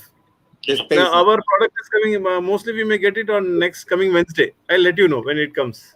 Sure, sure. Okay. So every pharmacy have been given this thing, told by Ayush Ministry to make combinations at least not more than 4, and have it Ayush Kwatha Churnam. It's common term given like that. So that is good for good combinative, antiseptic, anti-inflammatory as well as. And Okay, also, so- Dr. Pandey and Dr. Sadhu, I would like to know about the milk as well. There are a lot of milk products which we take, and but a lot of time we don't know whether that milk is a cow milk or a buffalo milk or a goat milk. So, what do you think? I mean, which milk is good to have it for digestion? You want to take Dr. Pandey? नहीं आप बताएं. Acha. Ankit, the thing is that I think cow's milk is the best milk among all these, because the goat's milk has lot of cholesterol, and for certain things goat's milk is good, but that has to be consumed in a very small quantity. Yes. Like dengue and all these things, they said that the goat's milk is good because it has some sort of antibacterial or some antibodies. So for certain conditions, I think the goat's milk may be good, because I don't have enough data to prove that. But yes, cow's milk is the best milk among all these 3 milk, because it is easily digestible. You can digest it very easily. Buffalo's milk is also good, but slightly it is the cholesterol is on the higher side. So Fattening. if we are talking, if we are talking about the healthy diet, then definitely cow's milk would be preferable. Okay, So- but I can't have And cow's also, milk. sir, I'm allergic to the casein protein, so I can't have cow's milk. So I'm looking for Yes. alternatives that, and I have sheep's milk, I have oat milk, and I have milk made from peas, the plant peas. And so these are the milks that I consume regularly, because cow's milk is just, I can't eat, I can't digest it. Yeah. You can have any sort of milk, which should be, at least it should be skimmed. The skimmed Yes. milk is good. Maybe it's from sheep or from any source. And I But think the raw milk from sheep or the goat, that is not good for Right. the Yeah, cardiac exactly. purposes. Right. and I'll- also, I think, yes, sir. So, anyway, cow's milk is the best one, and rather I will not suggest you, sir, especially the goat's milk, because goat's milk is very heavy, and the sportsmen, at least who are having labor, doing a lot of labor and burning the calories, they need to take. Such Okay. people, it is good. Oh, That But milk. not they others. can And buffalo they milk can is also digest very it fatty. nicely. Yeah. Buffalo They can milk digest also, it is told very clearly, Mahishi Kshiram Swapna Jananam. Like if you take buffalo milk, Oh, I तो like भैंस की तरह ही सोते रहेंगे, Oh, I- drowsy feel होगा, ऐसा होता है. It happens. Here we have But a on lot the of different. but Go ahead. sorry. No, I was going to say we have a lot of different milks that are almond milk and That's what I was about to say. almond and cashew milk. Yeah, Um, you can have your own almond milk at home as well. You can create your own almond milk Well, at home. how do they compare? How do they compare to goat's milk or to cow's milk? No, actually, what we do, we take a cow milk and then we put some almonds over there and we make it almond milk. So always the almond milk is always better than the plain cow's milk. If you have almond milk, that is good, because some quantity of the almonds are always good to have in your healthy food. But I'm also thinking that since I cannot have cow's milk, I must have a better alternative. The healthiest alternative, I don't drink goat's milk, but I have to drink. I think, Jim, you can try a soya milk and you can try an almond milk, and you can have that milk at home as well. You just have to take some almonds and dip it in the water and remove those peel, and then again grind it in or churn it basically, and then you just have to filter it out and your milk is ready. Yeah. So not only that, you can take cashew milk also. Cashew milk, soya milk can be taken. It is good.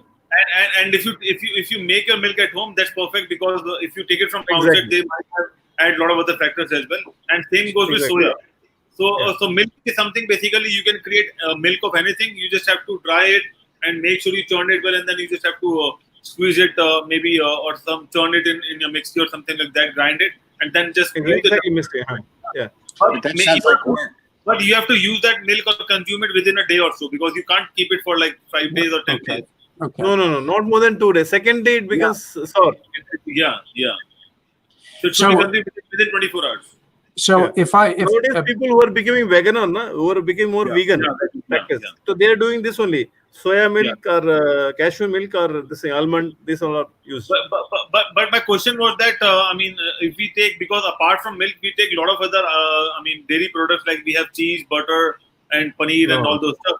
So do you think that we should go for cow milk or buffalo milk or goat milk using all those cheese related stuff? That is what I want. Firstly, I will rule out cheese, butter, and I'll rule out. Butter is of course okay, fresh butter, but cheese and all should be avoided in any this thing. At least in this COVID period, lockdown period, you should not take. It is fattening, and you are not able to burn that this thing. Milk, still it's okay, but not cheese. not So then cheese. you have some question? Why? I have a question, Dr. Pandey. Why the Yes, sir. cheese is not good in this COVID time? I don't think so. Cheese has anything So calorie which content cannot ज़्यादा be होके digested. heavy हो जाता है sir. It becomes heavy, इसलिए and fattening नहीं, होता पर इसका प्रोटीन कंटेंट तो ज्यादा है, कोलेस्ट्रॉल नहीं होता पनीर में ज्यादा. है. हाँ नहीं Pneer फिर भी has वो good amount of fats protein. होता है ना.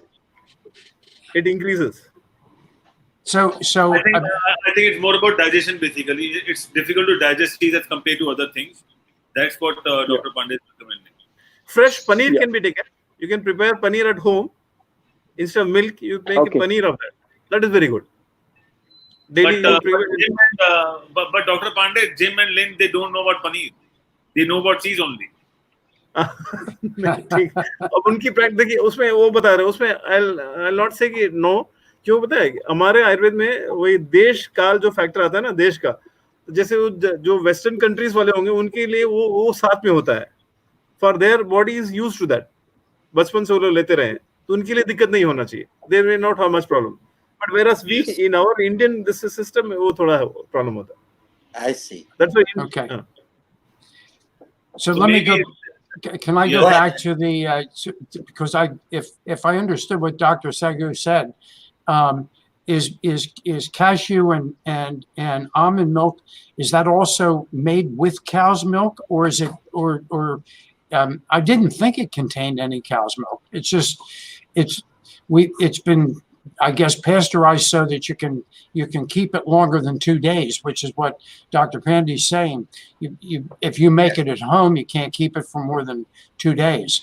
But yeah, so okay, Yeah. because otherwise I got to go down to my refrigerator and throw stuff out. So basically, so Lynn, Dr. Saku is saying that if you take a glass hot water, hot milk of cow or buffalo, you can add some dry fruits like almond and cashew, and then you can consume it. That's a different thing. Yeah. But Okay. almond milk we- a different milk altogether. Then it can be a dry fruit shake, you can say. Yeah, it's kind of a dry fruit shake. Okay. And you can add some saffrons as well. Okay, And thank you, mainly Ankit, Len, Jim, and Dr. Pandey. Thank you so much. I will take leave you. So should we see you tomorrow on your You get this through again. talk show? Yeah. Tomorrow I'll see you. So Okay, just thank one point I'll tell you. One point. That is why the milk is not being safer nowadays is the cattle, the cows and buffaloes are roaming in the streets. And the feed what they're taking is not the actual proper feed what they are getting. Right. That is why the milk is Okay. not appreciable also. Okay. That is Okay. also a reason. Very interesting point. Right. But So what I may also take leave. Dr. Okay. Pandey, what about the packed milk?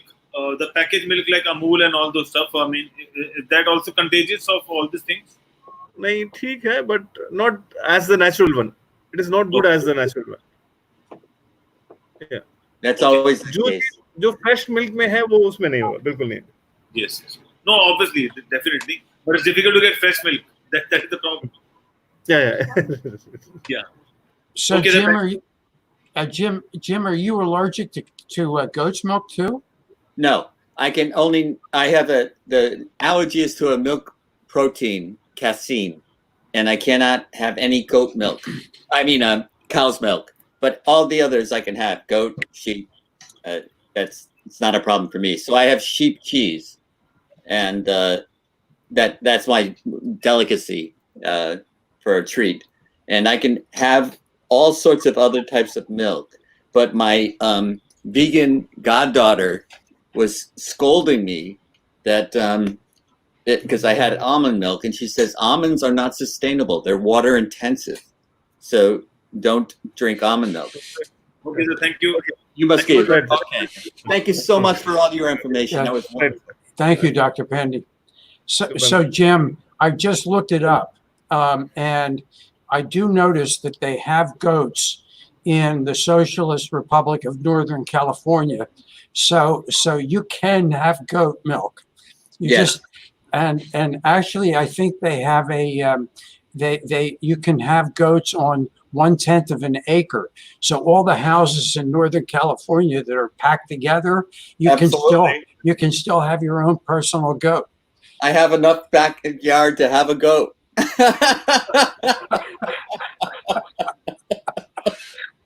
I love it. So, I might not have as many parties in my backyard if I do, though.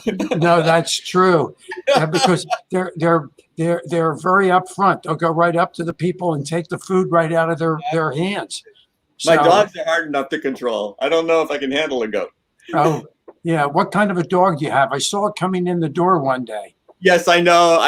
You know, you guys said yours was coming up to you, and mine was pushing in through the door. I thought I'd closed the door, but not enough to keep her out. She's a yellow lab. Oh, love labs. They're great dogs. Oh, So, yeah. yeah. Anyway, so should we talk about the dollar store today? please, certainly. please do. So first of all, for the people in the audience, I'm the owner of an online dollar store called Family Dollar Store. You can find it online at family.dollarstore.com.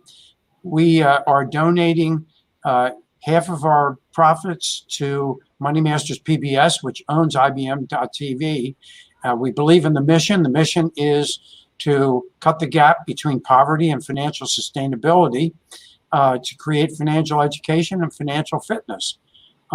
We love the mission, and through the month of August, we are giving 100% of our profit to Money Masters because we really believe in the mission. When you sign up to become a customer, just by signing up, you get what amount to something like gift cards. They're called gift tokens, and you have the ability to be able to spend them on the store, just like you could if you got a gift card from Target or Bed Bath and Beyond, or whatever one you might get a gift card from, and you spend it on the store. If you spend $25 or more online on the store, we have free delivery right directly to your house. That's in case you live in a place where you have postal delivery. I happen to live in one of the few that doesn't, but that's okay. I'm headed to the post office today to hopefully pick up my latest order. Everybody gets $5 worth of gift tokens for signing up to become a customer.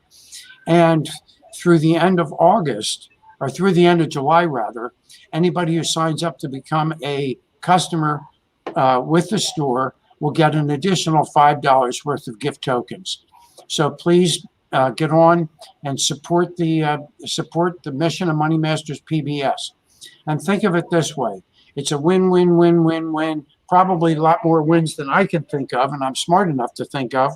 But the first one is we have products on the store that are cheaper than you can buy elsewhere. I'll give you an example. One, if Jim Ankit and I wouldn't care about it because we're men, but the ladies like to get rid of the lines in their face.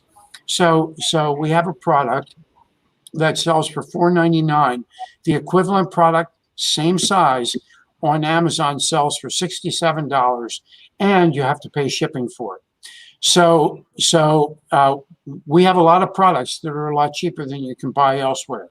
Number two, you don't have to go out. So you don't have to worry about getting COVID virus because we ship directly to your home. Number three, because you don't go out, time is money. First of all, you're not spending money on gas. That's number one. Number two, you're staying home and accomplishing other things that might help you make money during this period when people are kept at home because we're quarantined at home. And number four, you're supporting Money Masters PBS by buying from our store. And number five, basically, you're giving forward, which is really important anyway. So please join and become a customer. There it is. It's Genesis Solutions, line free. I can see it on the screen. That's $4.99.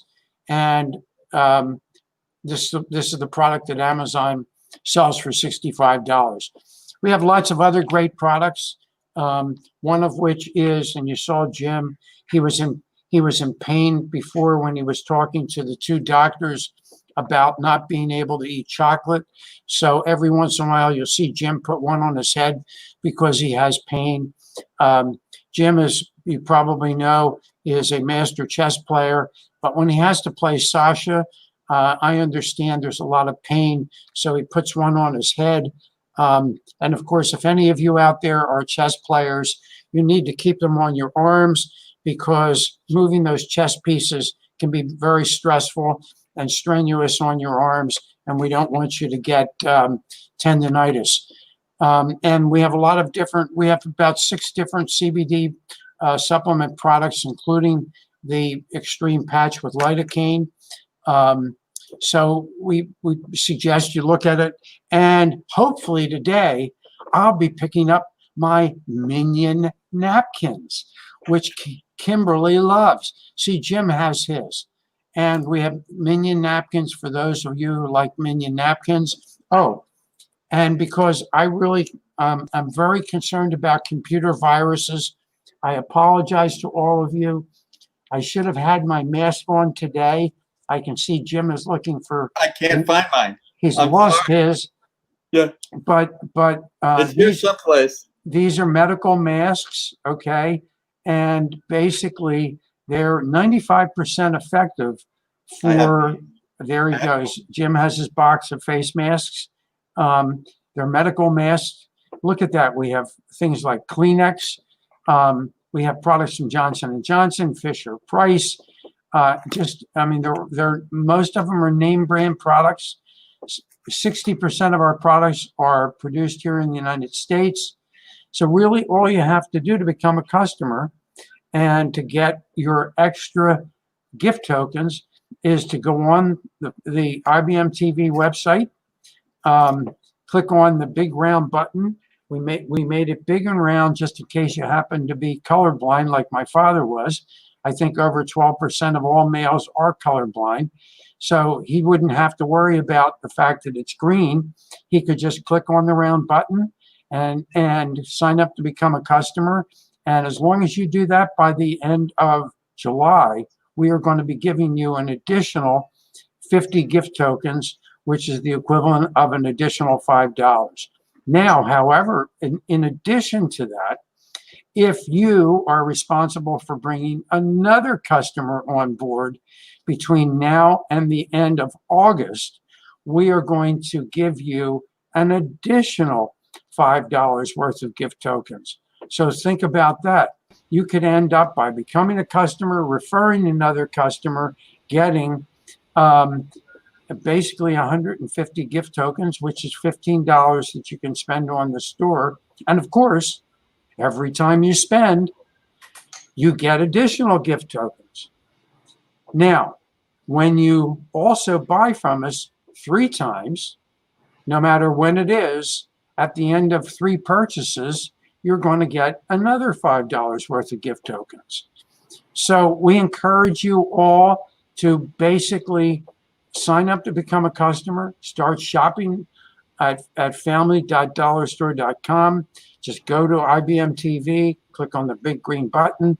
But the most important thing is you're supporting the mission of Money Masters PBS, which is basically reducing the gap between poverty and financial sustainability. And through the end of August, we're giving 100% of our profit to Money Masters PBS. So please help support Money Masters PBS, support the mission. Go on to the website, click on the round button. It also is also green if you're not colorblind, and sign up to become a customer. And So- Lynn, even if you're wearing a mask, if you have a straw, you can still. So Ankit, what Jim and I are trying to do is keep you from getting any kind of computer viruses by doing At this. a level of cyber sophistication. Okay, so if Kimberly were on today, what she would tell you is the blue on the outside is Yeah. basically to keep people that you're meeting with from getting any viruses that you might be spreading. But if you turn it the other way, like Jim has his, with the white on the outside, basically it's helping to keep you from getting the viruses coming into Lynn, the inside. So Lynn, it's little different, and we got to know from Dr. Saggu because doctors are using these masks. Before COVID as well. So what they does is, if the filter is inside, that means you are easy to get the airflow done, okay, and you are protecting yourself. But if the filter is outside, that is more better for you because when they go for these surgeries, they make sure that they have either multiple masks or they reverse the mask so that it blocks from the front end. Because there's a lot of airways to get the oxygen done as well, and to make sure that how they can protect yourself. But generally, when we, as a normal human being, when we go out, the best way is to protect the right way. But for doctors, it's reverse because they have to protect a lot of things, so they don't allow anything inside. Okay. And also N95 means it's 95% filtered. Okay. Right. So Right. that's Well, why- this is solid. also 95%. There. But I'll tell you one more thing. Whenever you have to get rid of the mask, just try to cut it. They have a filter, and Right. the filter is nothing but a tissue paper. Okay. Yeah, I haven't. It's just a tissue paper.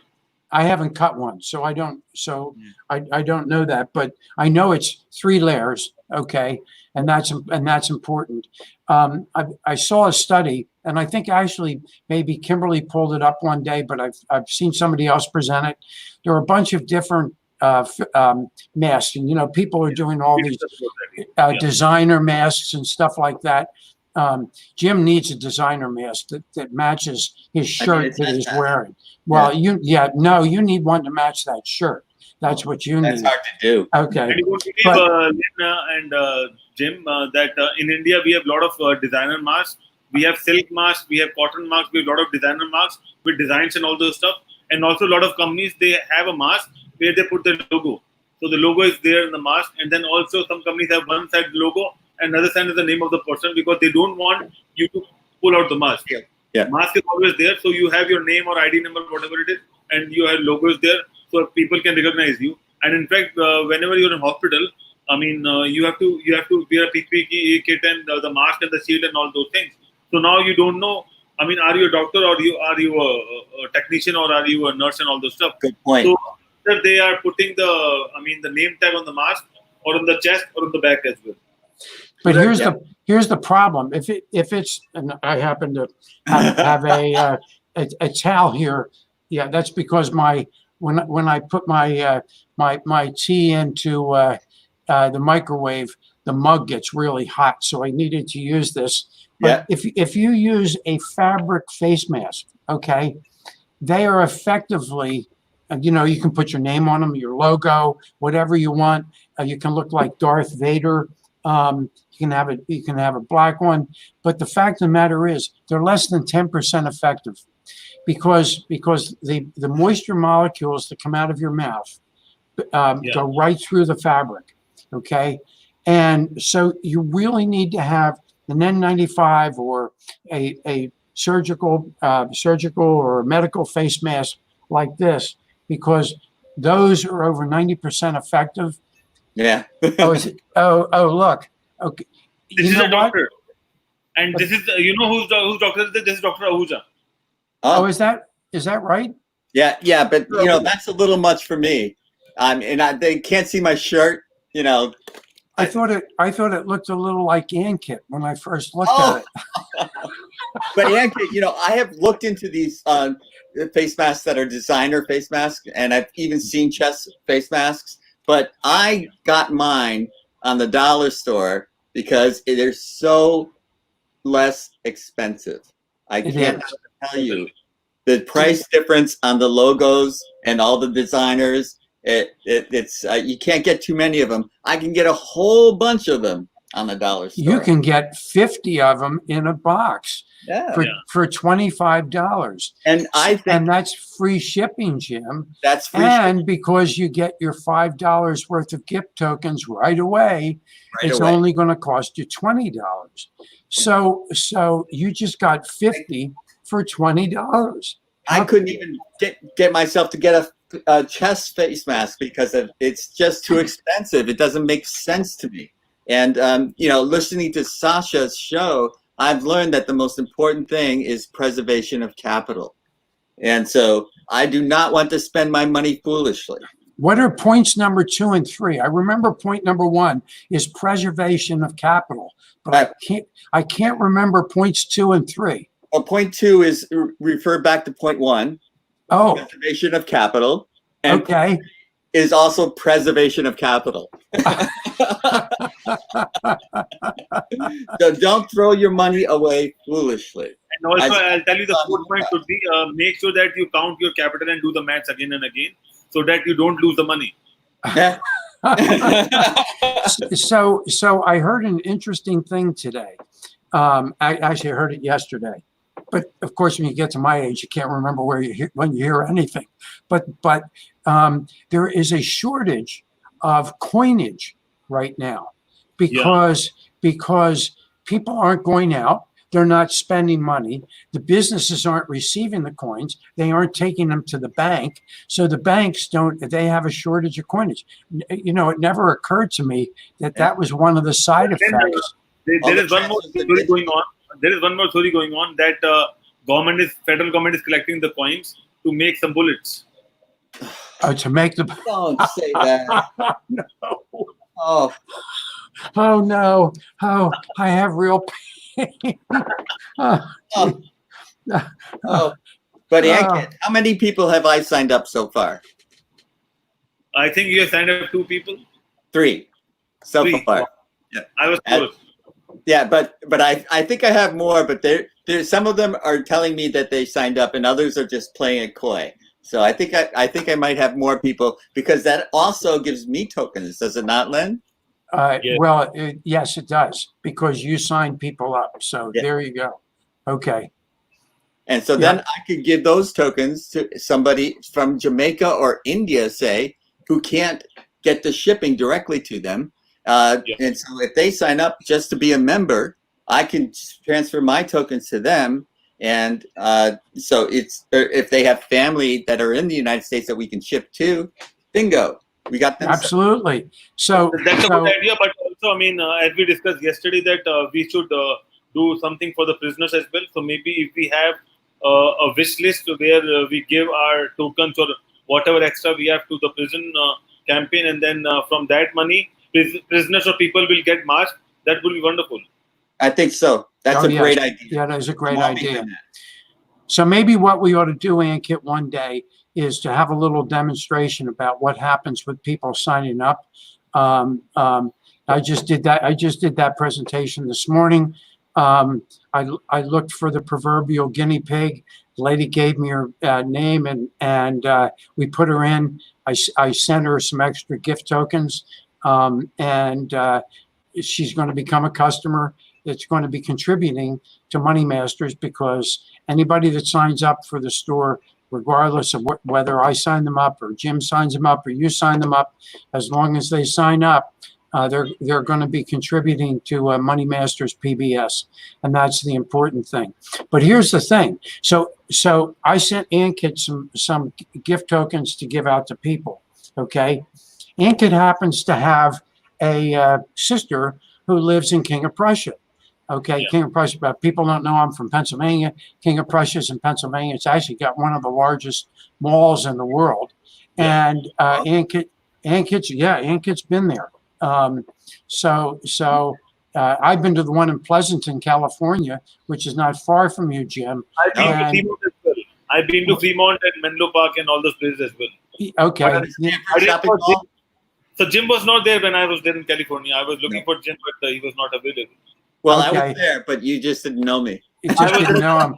But here's And all those places. here's the thing. Ankit can ask his people have to become customers for you to be able to give them That's right. the gift tokens. Okay, so that's the important thing. People should sign on.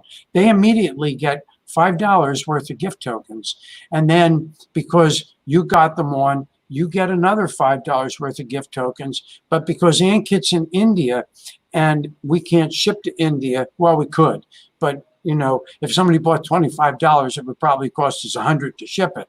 I don't think that's going to be cost effective. So we were actually working on getting an online dollar store for India so that we can do that.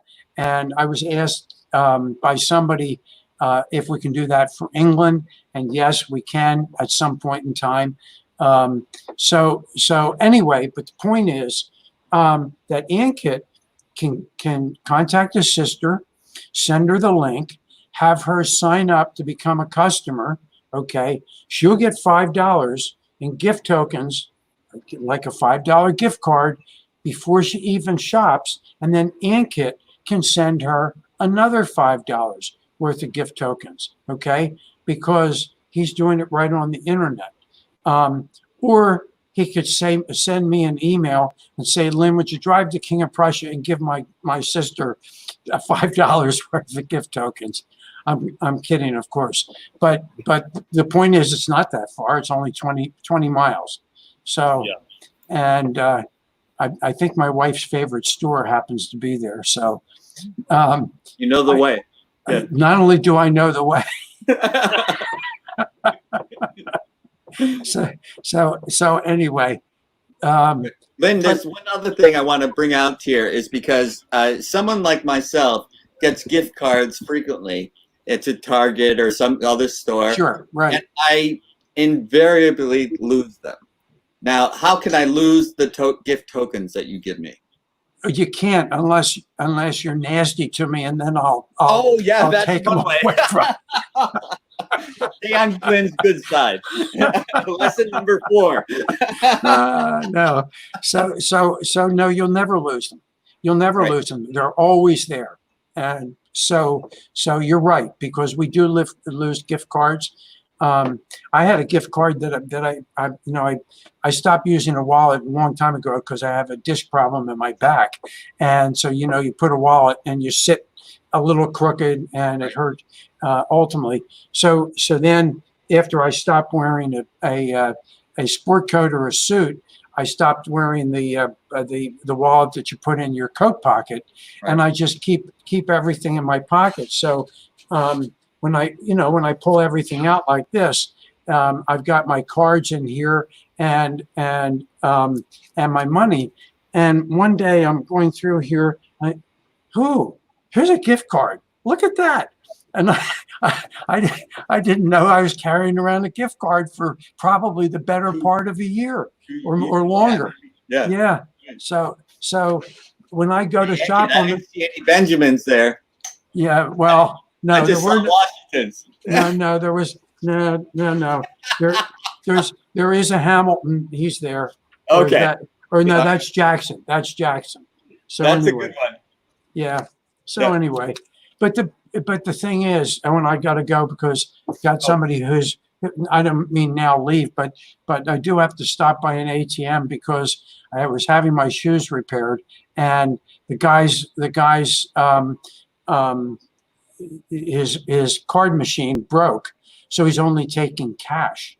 And that's interesting because there are very few places, a lot of places now are not taking cash because they're concerned about us spreading the COVID virus on cash. So, which is interesting.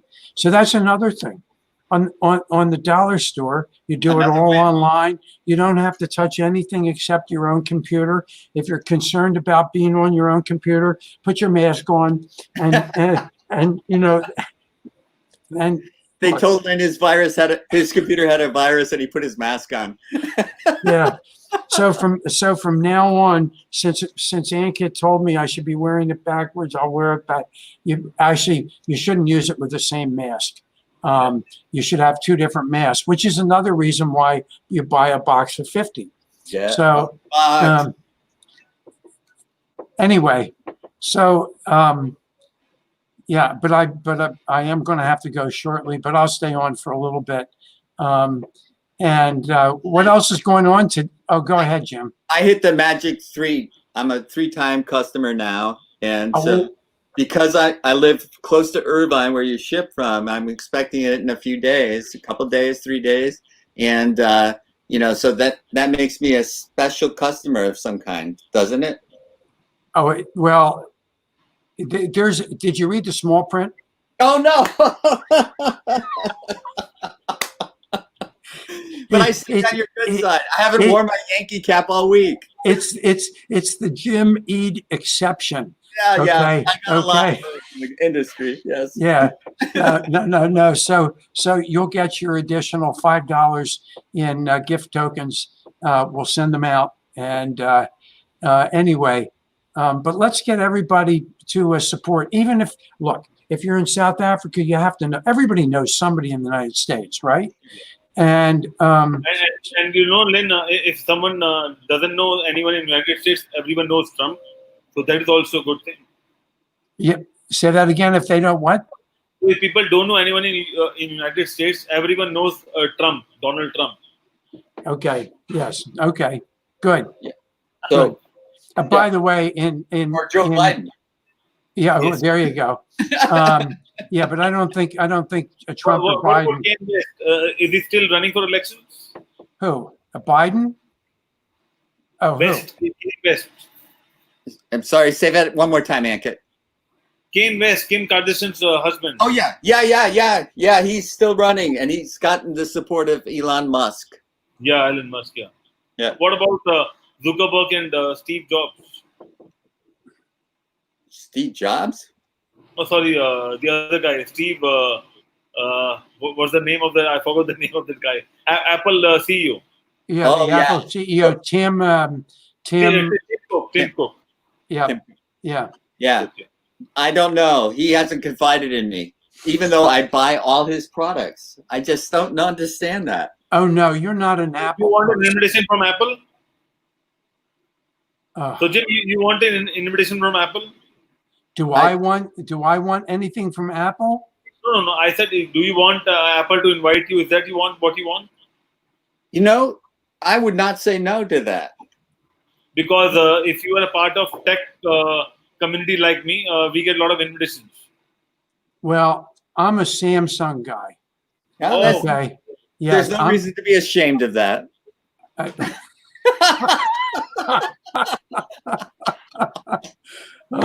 Dr. Tula, how are you?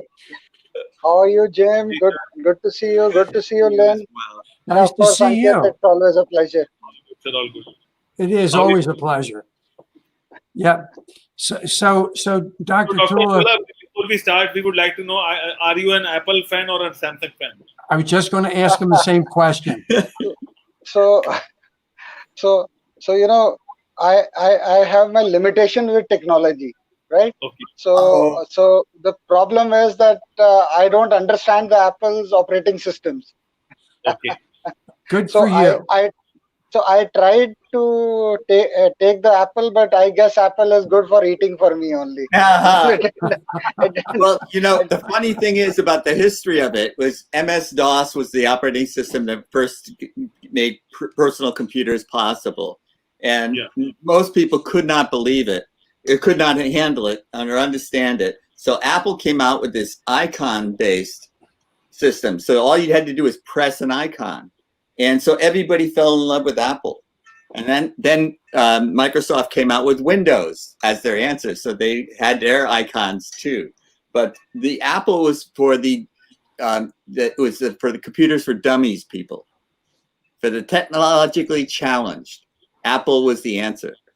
And that now I'm talking about 1990s. So that's no longer the case necessarily. A lot of people have caught up And But but that was the beginning. Apple was the one for the people who didn't like technology. So why on the back of Chess for Dummies does it say sponsored by Samsung? Yeah. It doesn't say that on my copy. So Jim, as you said, now I have a question for Dr. Tula.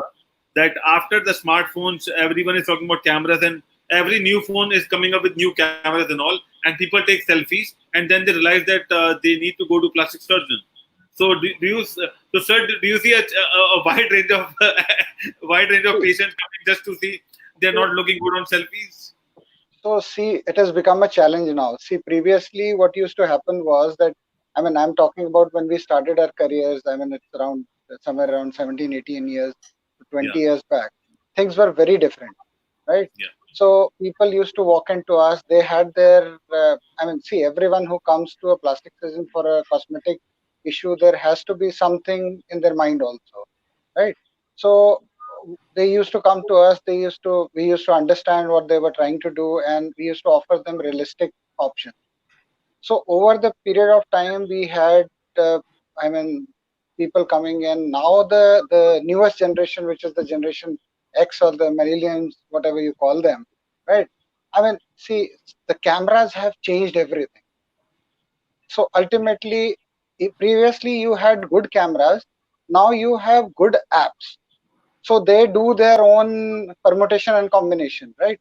Now what happens is that in real life, when they sit in front of a mirror or they're seeing the mirror, because in photographs they are using the apps. So there are apps like Beauty Plus and all. They will change according to the proportions of beauty, do a little here and there, right? So that is going to happen. But when they see in front of the mirror, then they want it exactly like an app. Yes. So it's a huge challenge. And there are positives and negatives of this, because positives are that they know exactly what they want. Yes. So previously we used to tell them, okay, this will look good on you or that. Nowadays they come with that specific request that, okay, I want this. So you cannot go left, right with them. It is either what they want. If you can deliver, you go ahead. If you cannot deliver, you just say, sorry, we cannot do that. Wow. So it has become very different.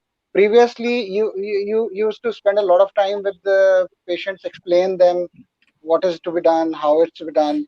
With this generation next or the millenniums, when they're talking about specific small procedures, because they're a younger generation, they don't require very hardcore, major procedures, unless and until we're talking about some body contouring procedures.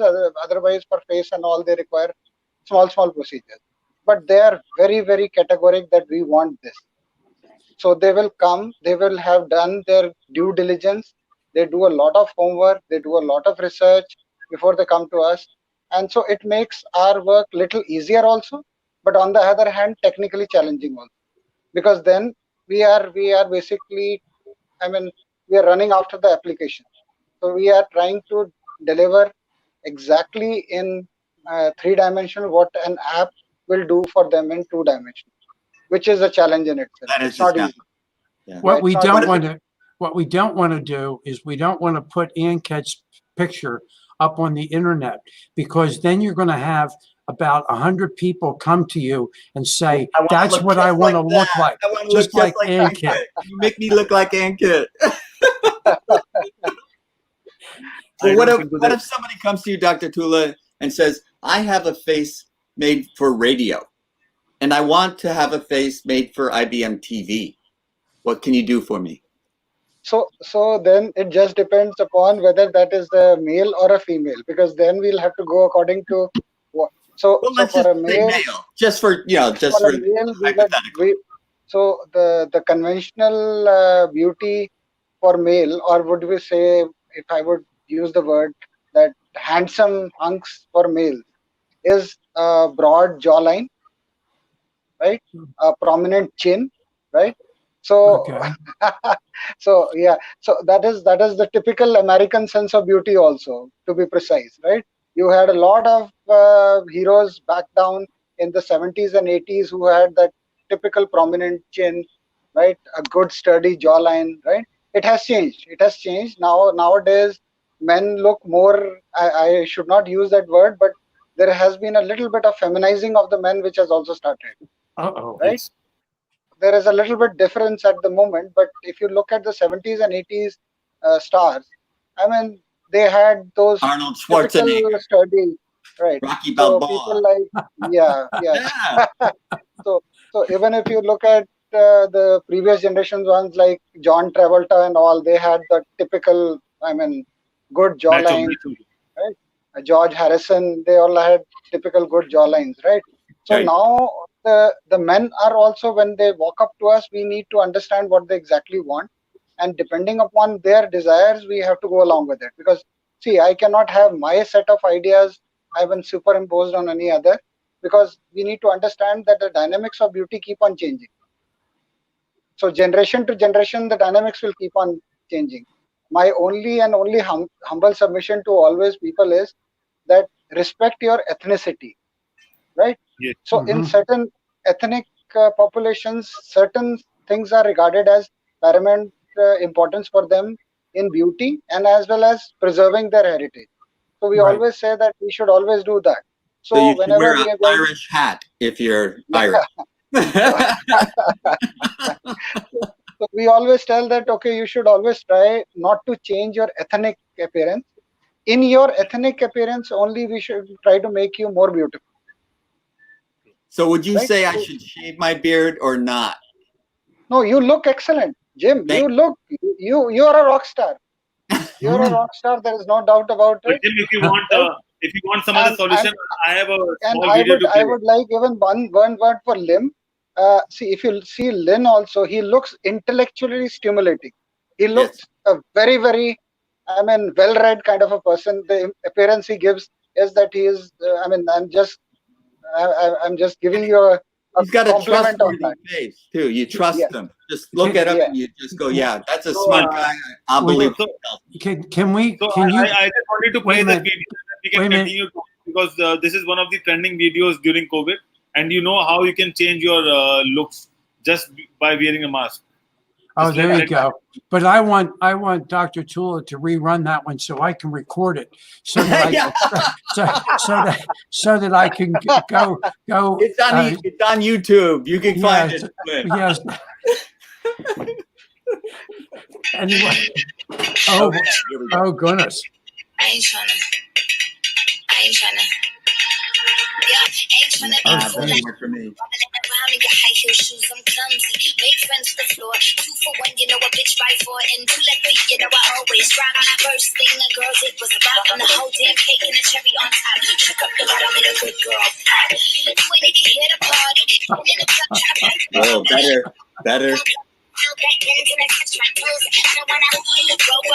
Definitely better. So now he resembles somewhat version of Jim. So leave the mustaches out. Uh-oh. Uh-oh. I'm not going to say who he looks like now.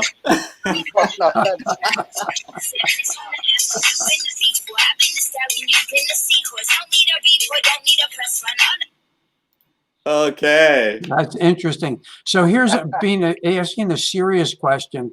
Yes. What is the percentage of males versus females that you get to come in and do plastic surgery? So see, the thing is, we need to understand that what are men wanting more when it comes to plastic surgery. So it's not that you cannot have a female versus male kind of a ratio, because see what happens is, if you look at, I mean, of course, more women come down for procedures, whether they are small, large, whatever, but definitely the number of women opting out for all kinds of procedures is more as compared to men. But see, we've seen over a period of time, men have also got, I mean, they have become more conscious around that. The only thing with men is, one, they are not very sure what they want. So when they walk into the clinic, it is generally they will give you an idea that they know exactly what they want, but honestly speaking, you need to spend more time with them. You Really? need more time with them to understand what exactly is their desire and to work around with it. Women, on the other hand, see, they are more, I would say, inclined to understand what they want, but they, in India especially, sometimes they are not very forthcoming. So you need to dig deep also into them to understand what exactly, because please understand, when you're doing a procedure, the end result of the procedure is very much dependent upon where you started from and what was your aim and objective. So if your aim and objective has not been, I mean, conquered right, you will end up with a catastrophe, Okay. and the patient will never be happy with the result. Sure. So it is very important that you spend maximum time in consultation. Your consultation time has to be very good quality time spent with the patient, understanding what they want and understanding whether you can even deliver that or not, because sometimes the expectation is very, very unrealistic. Yeah. So you So have to there manage. you have to let. You have to Yes. manage their expectations. Yes. Yes. And also, I mean, Dr. Tula, according to what you were saying, that means that men are more confused when it talks about beauty as compared to women, because they know what they want. I'll tell you very interestingly, what happens is, if a man walks into my clinic, my all antennas will be up, because I Okay. need to listen to him very, very carefully.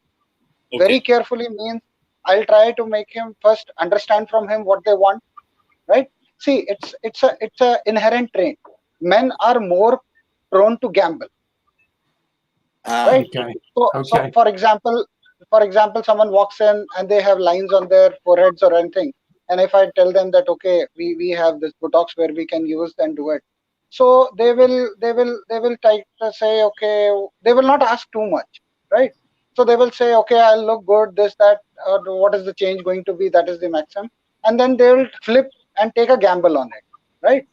And expecting, even if something goes wrong, they might not, they will say, okay, women, on the other hand, if a lady walks in and she's talking and we're looking at her and she says that I've got wrinkles, we need to exactly understand what she wants there, because we need to understand that she knows what she wants, and she has a picture of herself in her mind, that how she will look like after the procedure.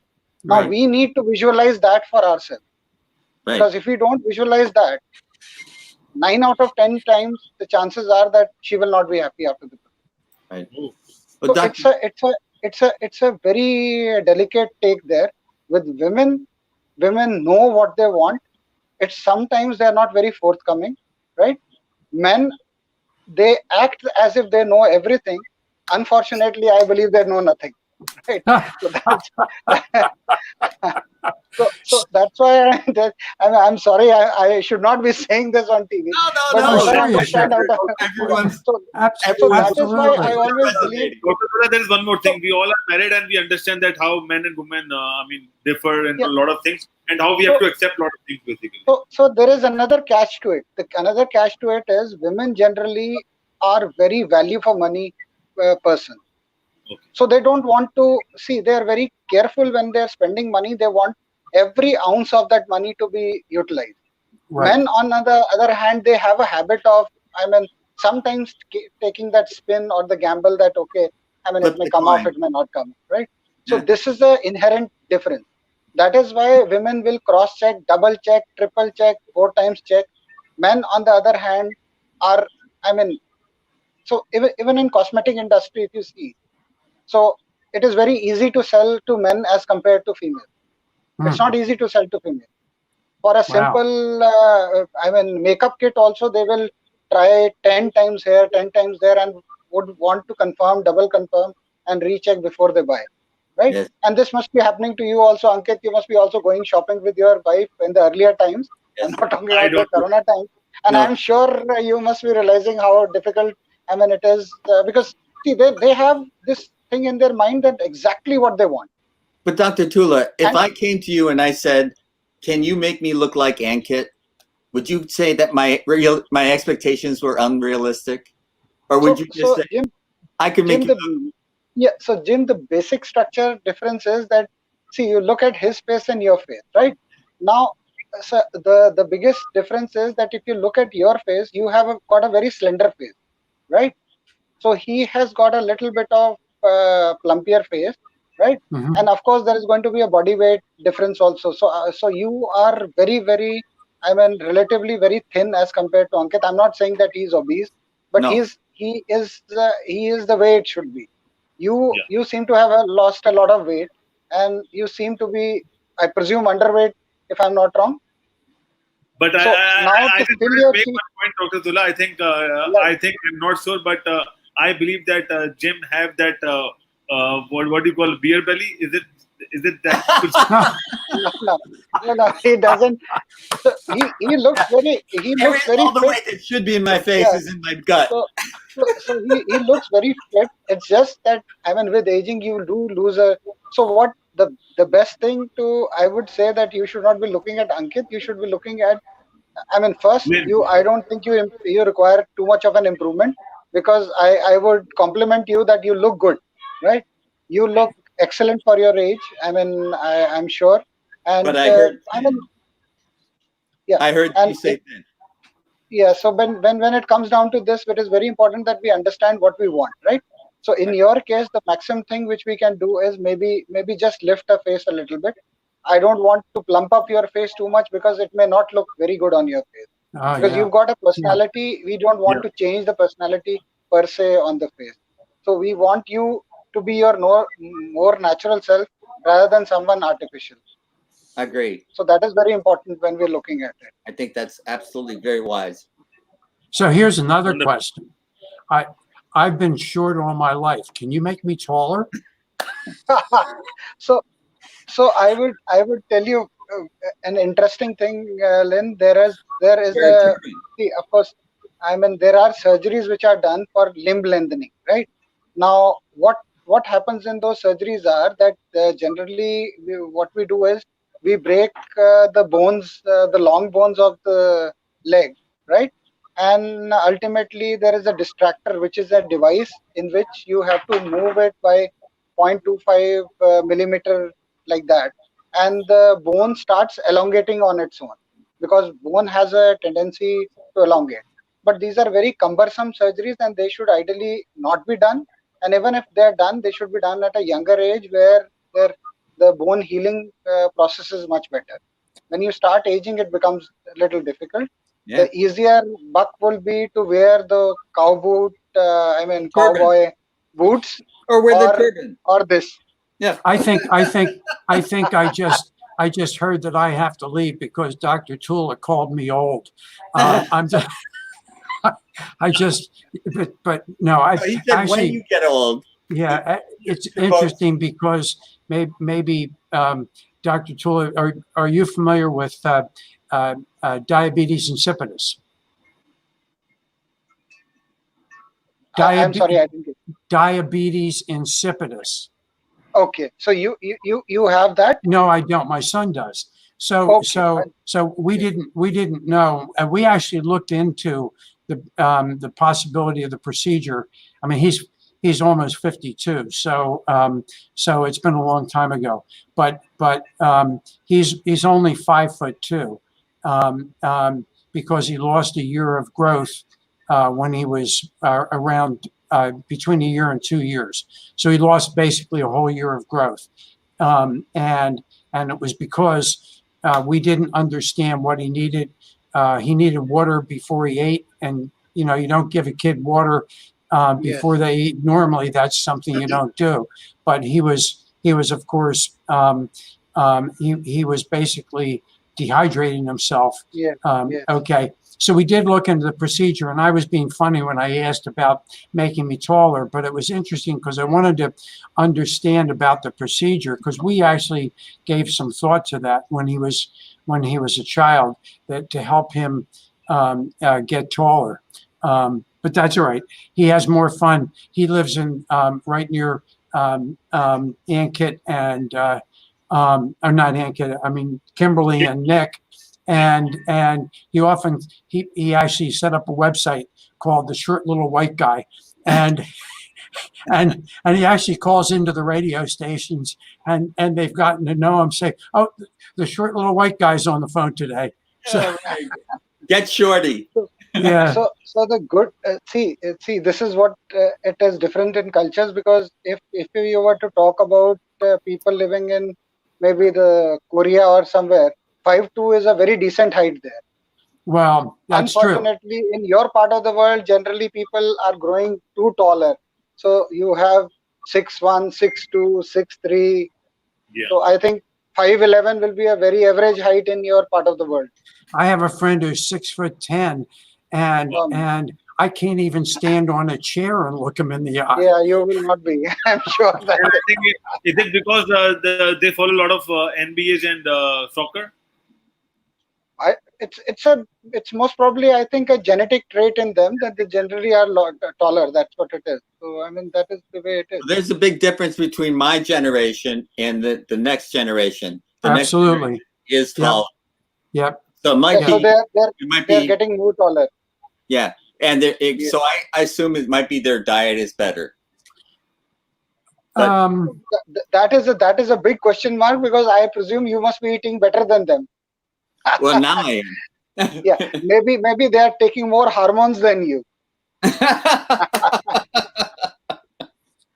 I'm not quite sure why that is true, but Jim, you're absolutely right. I mean, in the U.S., each of the generations gets taller, and it's you know, I won't live to see it, but maybe the average height in the United States will be 7'2" at some point. You know, that's pretty tall.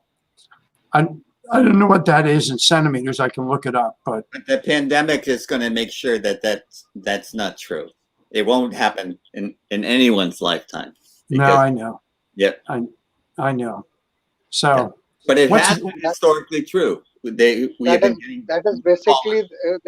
is basically following the Lamarck's principle, which was that the principle which they had when they believed that the giraffe grew their neck because they were always, I mean, there was difficult.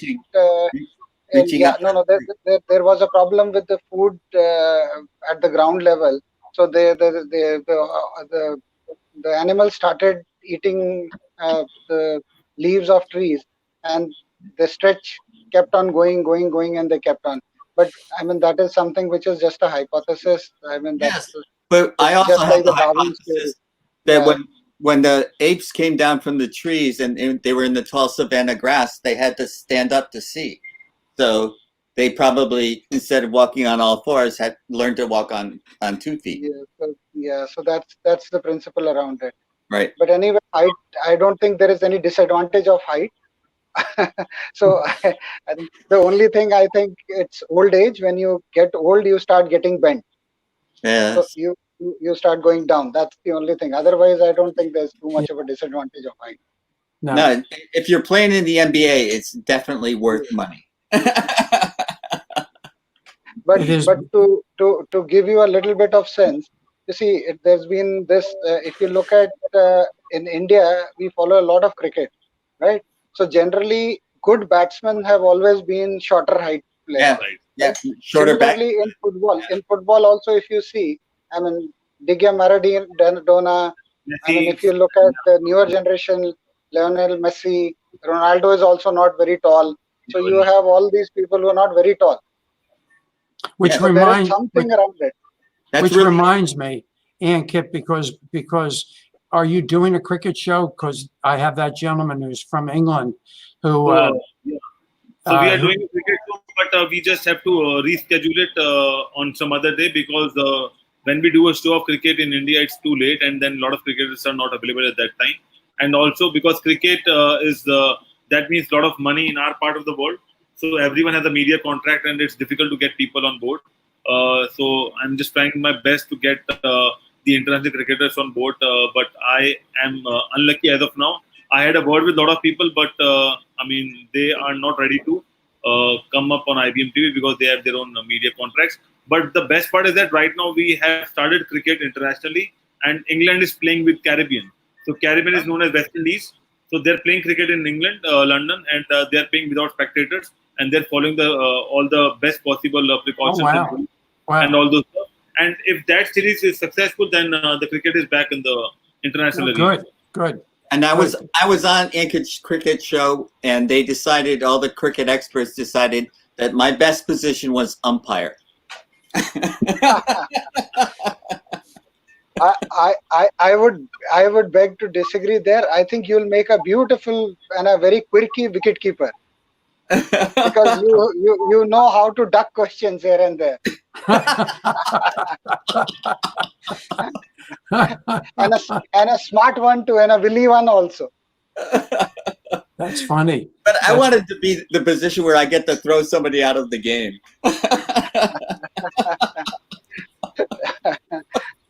So were you a cricket? So Lynn, this is for you basically. Do you know who is he?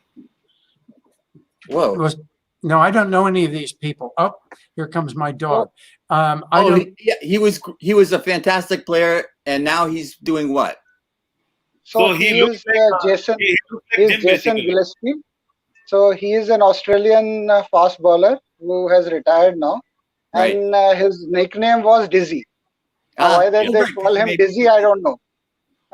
Yeah. And he looks like Jim as well. I mean, he looks quite similar to you. He resembles Jim. Underhand pretty good. So was he a bowler or was he a He was batter? a bowler. He was a bowler. He was a bowler, and then very successful one. Yeah. And Lynn, you'll remember this. That we had a famous pitcher. We had a famous pitcher called Dizzy Dean. Oh, Lynn, Dizzy Dean. Yes. Absolutely. And so you hit the guy in the head, and he got dizzy because he didn't have greatest control. And if I'm not mistaken, he had a brother. Yes. And didn't they call his brother Daffy? Yes, for a while that would caught on. Yes. Yes. Dizzy and Daffy. Yeah, that's true. But the Dean brothers were both excellent pitchers. Yes. Yeah, but I'm not sure. Do you guys play baseball over in India at all? Only cricket. It's not too much, but see, I fortunately have been brought up in a very cosmopolitan atmosphere, and I do remember that during our childhood, I mean, we used to have a lot of baseball games, right? Oh, really? Though we were children, Really? we were very, very small at that time, so I mean, we didn't understand too much, because ultimately it was a little bit of a different game at that time, because I mean, there was a bat, the ball, and I mean, we were basically just swinging the bat. Yeah. And for us children, everyone used to do underarm throws, so it was not very difficult for us to hit the ball, right? And then run the bases. That is what we used to do. Yeah. So it was fun time during our times during the early years. Even in the as we grew old, we did not. I mean, I don't remember that after around when I was in somewhere around 7th or 8th grade. After that, I've never played baseball. Ah, okay. Even in the urban cities, when there wasn't a lot of space, we played stickball. So it's just a stick. You can make a stick, and you made up your baseball out of whatever, and you just play the game. But Lynn, did you learn baseball from your dad? I guess I sort of did. I had an uncle who was an absolute baseball nut. Okay. And he used to take me to see baseball games. We had both an American League and a National League team. So I actually saw Joe DiMaggio play in his last year. I know. You always make me mad. I know. I know. Tokens, but my dad was a Yankee fan, so I'm a Yankee fan. Yeah. It's always been passed down. Yeah. Father to son. That was the thing in the United States. Yeah, my father.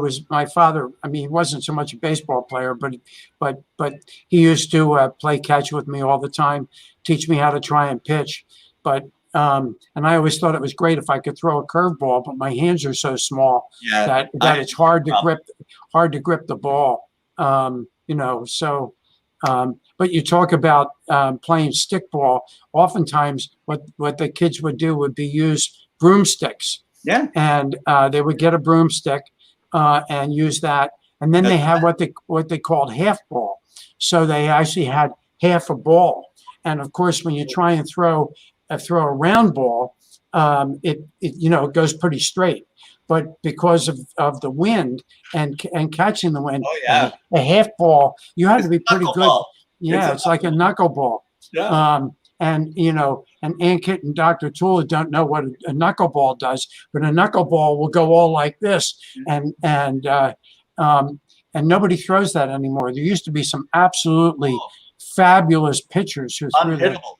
Yeah. Right. So let me tell you, in cricket we have a knuckleball. Oh, is there a knuckleball in cricket? Yeah. Is We have there? developed a knuckleball now in cricket, and what that ball does is that ball have multiple revolutions while the bowler bowls the ball, and then they hit the deck so that the ball will go at a higher pace. And a bowler is bowling at a fast arm, but the ball is slow. So that Right. the batsman is confused that whether it's a fast ball or a slow ball, and because of those multiple revolutions, it's difficult to hit that ball. Exactly. Okay, that's the way a knuckleballer is. Exactly. Yeah, and oftentimes the catcher, of course, baseball has a catcher, right? Okay, the catcher never knows where the ball's going to go Yeah. because They he'll hate put catching knuckleballers. Yeah. right. He'll put the glove up here, and the ball comes down here. So you really have to pay attention if you're a catcher. With Yeah. Ankit, though, everything comes back to cricket. You know, you can start. I know. I know. And it always goes back to cricket. Yeah. Yeah. See, you won't believe that. I mean, I don't know. I mean, there are a lot of sports. I was part of football and athletics and table tennis and volleyball and basketball and all those stuff. But cricket was something which is like everyone watches. So when we were kids, it's like cricket is a religion because whenever there's a cricket game, everyone is watching cricket. So that means there is something important to cricket. And then all of our channels, I mean, now they broadcast a lot of sports. But initially there was only one sport, which is cricket. So then you automatically follow cricket. Although we already have a lot of hockey as well because our national sport is hockey, not cricket. Is hockey field hockey? Yeah. Yes. Really? Yeah, field hockey. Field hockey. Okay. And we were champions at one point of time. I mean, before independence and after independence as well. I think we won like 3 or 4 golds in hockey in Olympics, and we were the best team. And at that time, we used to play without shoes. Yeah. Without you know, shoes? When you say hockey to us, we think of ice hockey. And Yeah, I do understand that you look at ice. I'm thinking India ice hockey. No, they only play that up towards we the. do play a little bit of ice hockey, but it is far, far inferior to what you guys are playing. Yeah. We're just amateurs in ice hockey. But I'll tell you one thing interesting. In Switzerland, we are trying a different cricket game, which is ice cricket. And because a lot of ice, so they conduct a tournament, a cricket tournament when the ice is at peak. And they play that cricket game this time, not this time, last year with all the international players. They go just for a charity match. And they're trying whether they can play that ice cricket now. So there are a lot of situations going around.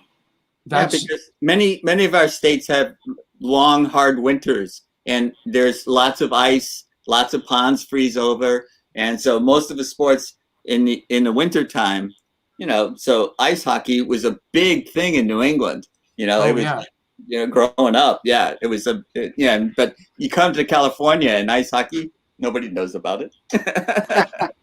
Because they believe in beach volleyball. California. Yes, beach volleyball is much bigger. or surfing. Surfing, yeah. So do you surf in India at all? We have places where we do, but it's mostly in the northern part of India, and also when the winter is there. And then we have a place called Oli in Himachal Pradesh, where they conduct some kind of a tournament or something because a lot of people from across the world, they go there and do the winter games. So that I know, but I have never been to Oli during winters. But they conduct a lot of sports, and surfing is one of them. But so is that? Go ahead. No, well, I was going to ask: is that up in the northwest or the northeast? It's up north. What? It's up north. The west coast, east coast? West coast or east coast? No. So we have. So when we talk about north, we don't have that northwest kind of a setup. North means it's close to Himalayas. So that is what north is, because our map is like this basically. So we have like the north, and then we have. Yeah, so right. Well, I know where the Himalayas are, but how do you surf? Is it you surf? No. What he's trying to tell you is that he's talking about skiing and ice. Skiing. Oh yeah, skiing. Surfing is done generally down south. Surfing is our wave structures is not the ocean's wave structure is not typically as your part of the world is. Right. Okay. Yeah. So there are people who try to do a little bit, but it's not very popular down in India. Yeah. Well, that's I know, yeah. Unfortunately, our I know what terrain is not India looks very like, peaceful. Ankit, because I looked it up on my phone. Yeah. So that's what I would.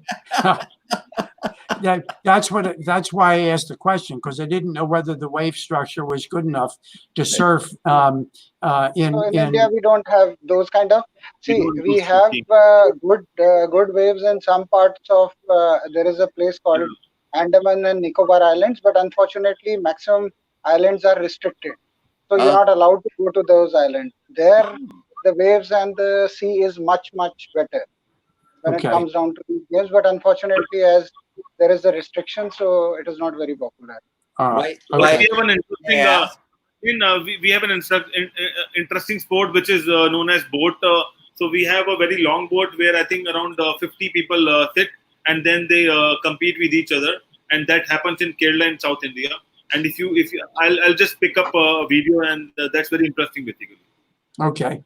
Okay. That we do. But Ankit, I'd have one question for you. Do you Yeah. follow a cricket team, and do you root against other teams like we do in baseball? Like Len and I are. Here it comes. Here it comes.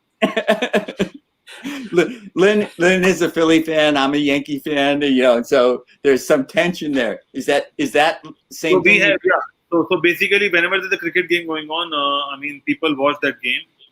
When you talk about team, obviously we support India. But apart from that, if you talk about the club games, so we have an IPL with a lot of clubs are there. And it's not that I will support Delhi because I'm from Delhi. I support Bangalore and other cities and states as well. I mean, based on who is doing what and based on where our star players is playing, basically. Right. So I don't know. There are a lot of people who are hardcore supporters of some team, but I support cricket, so I support all the teams. Okay, so I'm asking the wrong guy. No. So unfortunately, I'm going to have to adjourn. Oh, I just looked at the time. But you know, Dr. Toole, I hope we answered. We talked about some of the medical subjects that you came to talk about today. But since I'm getting off, maybe that'll make it easier for you because I won't interrupt you. No. It's always a pleasure. It's always a pleasure, Lynn. It's always a pleasure. It is. It's a pleasure to see you too. Yeah. Always. The pleasure is all mine.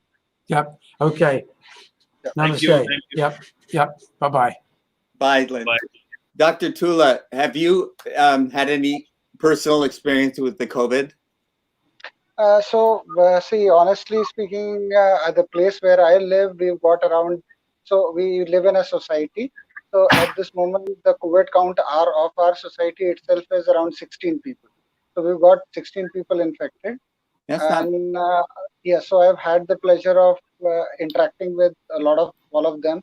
So fortunately, everyone is in home quarantine, and nothing. I mean, with God's grace, nothing wrong has happened till date, and we didn't have too much of a complication with any of them. But I mean, it's a scary situation out here. I mean, it's not. I mean, with the WHO also, see, I mean, they've made a mess out of themselves because they themselves are not. They're giving every day conflicting statements. So I don't know what to say for them. But as I don't hold any brief for them, but I really believe that this is the time people should take even more precautions and try to be absolutely safe to whatever hilt they can. Because I mean, we are in for a long haul. It's not a very rosy situation out there.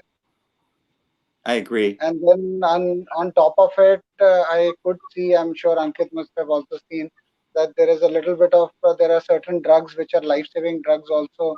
So there is now this hoarding of drugs also happening in our part of the world. So a lot of drugs are not available.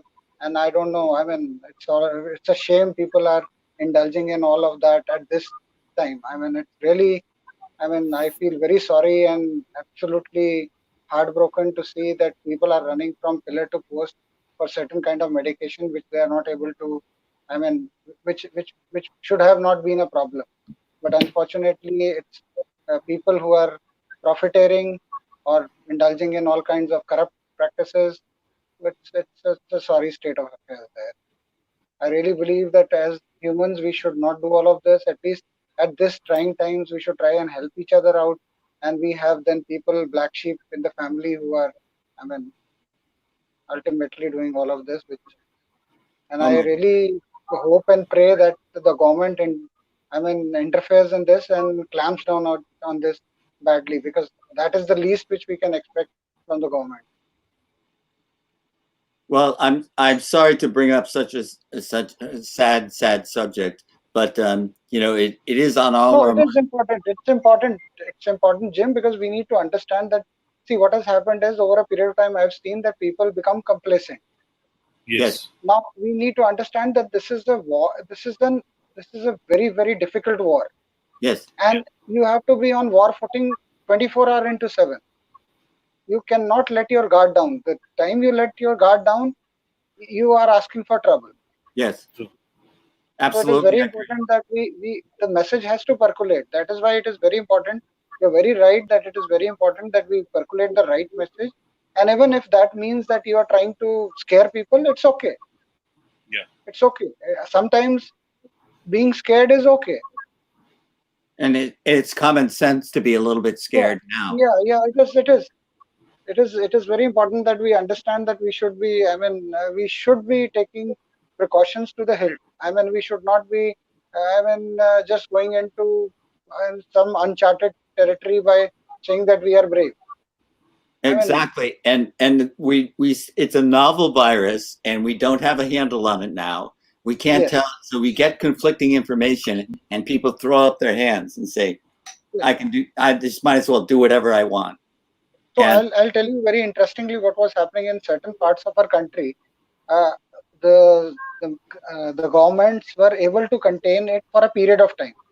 Yeah. Now what happens is 1 or 2 cases and suddenly the whole thing goes off. So it becomes very frustrating for the governments also. So they believe that they're trying their hearts out to try and have some kind of a lid or closure on this. But unfortunately, this is just like it's just like gas. You get a small leak somewhere and it just flows out. Right. So that is why it is very important that we understand that, and that's the only. So there are basic tenets to what we need to do. That is again and again I keep on repeating: mask, distance, and indoor. These are 3 things which you need to understand. So that is home. Indoors is home for me. But not indoors in a crowd. No, not at all. Right. Only at because the situation, what it looks like, see, everyone is denying that it is airborne. It is just a matter of time. I'm sure they'll come out within a few days. They'll come out and say it can transmit through aerosol. They're starting to say that. So they've already started. So Dr. Dullah, I think day before yesterday they have already made a press conference in WHO. Yeah.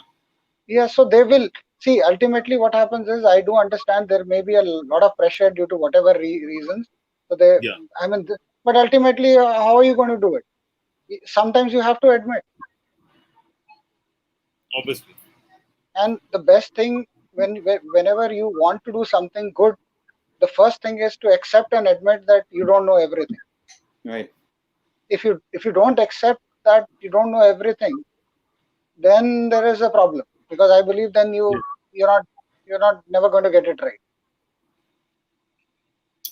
I agree. And also, sir, if you see the numbers, we are growing every day. There are increase in number of numbers as compared to what it was earlier. I know that is because we are doing a lot of testing, but that is also a problem that we are not able to contain it, and we are not talking about lockdown and tracking and all those things. And vaccine is still very far from here. But once we started opening up the economy, and once our ministers and our especially chief minister say that everything is fine and it's okay and we are controlling, that means people are little resident and they are less careless. Basically, and then they started going out without wearing a mask and all those stuff. And that's why I think the numbers are growing like anything. So that is why we need to understand that ultimately who are our role models here. So we need to understand that. See, I will not comment about politicians per se, But I mean, you understand, I mean, at the end of the day, they are not the people who understand science. No. Yeah. So they understand two things which are very important for any politician. One is to survive, right? Which they do damn well, right? And the other is how to, I mean, win election. So, I mean, Gotta at the be end of more the day, popular common than the next people, guy. unless and until the common people realize that ultimately, see, they are not the right role models for you when it comes to science. Science, you have to listen to the scientists and the doctors there.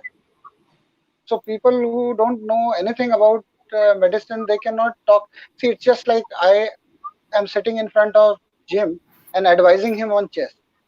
Now that I'll be a stupid person to do that, right? Yeah. I may be an amateur chess player, but he is an expert. So I Yeah. mean, I can't advise him on chess. I mean, that is stupidity on my part to do it. So Or we me, need to understand. me advising you on plastic surgery. It would No, make but see, we can have our opinions. That's no doubt Yeah. about it. You can have an opinion. I can have an opinion. But ultimately, the call has to be taken by you, and I have to go by that. So True. that is very important. And unfortunately, what I see is the doctors also have to understand that there is a responsibility for them to talk absolutely scientific Serious. truth. yes. Right? There should not be any kind of so it should not be a wish-wash kind of a statement, Yeah. or trying to please people or trying to please corporates or anyone else. I don't think this is the time to do that. Unfortunately, what I see maximum times is that there is a kind of PR machinery and marketing which is happening around science. Yeah. Now that is something which is deplorable, and I don't ascribe to that. I really Yeah, believe marketing is another story. I mean, you can market whatever you want to, but there it has to be backed by sound science. You cannot just market a product without having anything in it. What I don't know if this is happening in India, but what's going on in the United States is that when the scientists come out and speak the truth, then they get off stage because they only want the people on stage that are going to say the politically correct thing to say. So the ones that are So, Jim, that is the problem when you have elections around the corner. yes, Unfortunately, that is going to happen in every part of the world, not only your part of the world. I presume it is going to happen in every world where there is going to be an election in the near vicinity. And I'm sure where there is not going to be any election for 5 years or 4 years in the vicinity, not many people will be talking that. because we had Ben Coates on, who's from the UK, and he had to leave to go.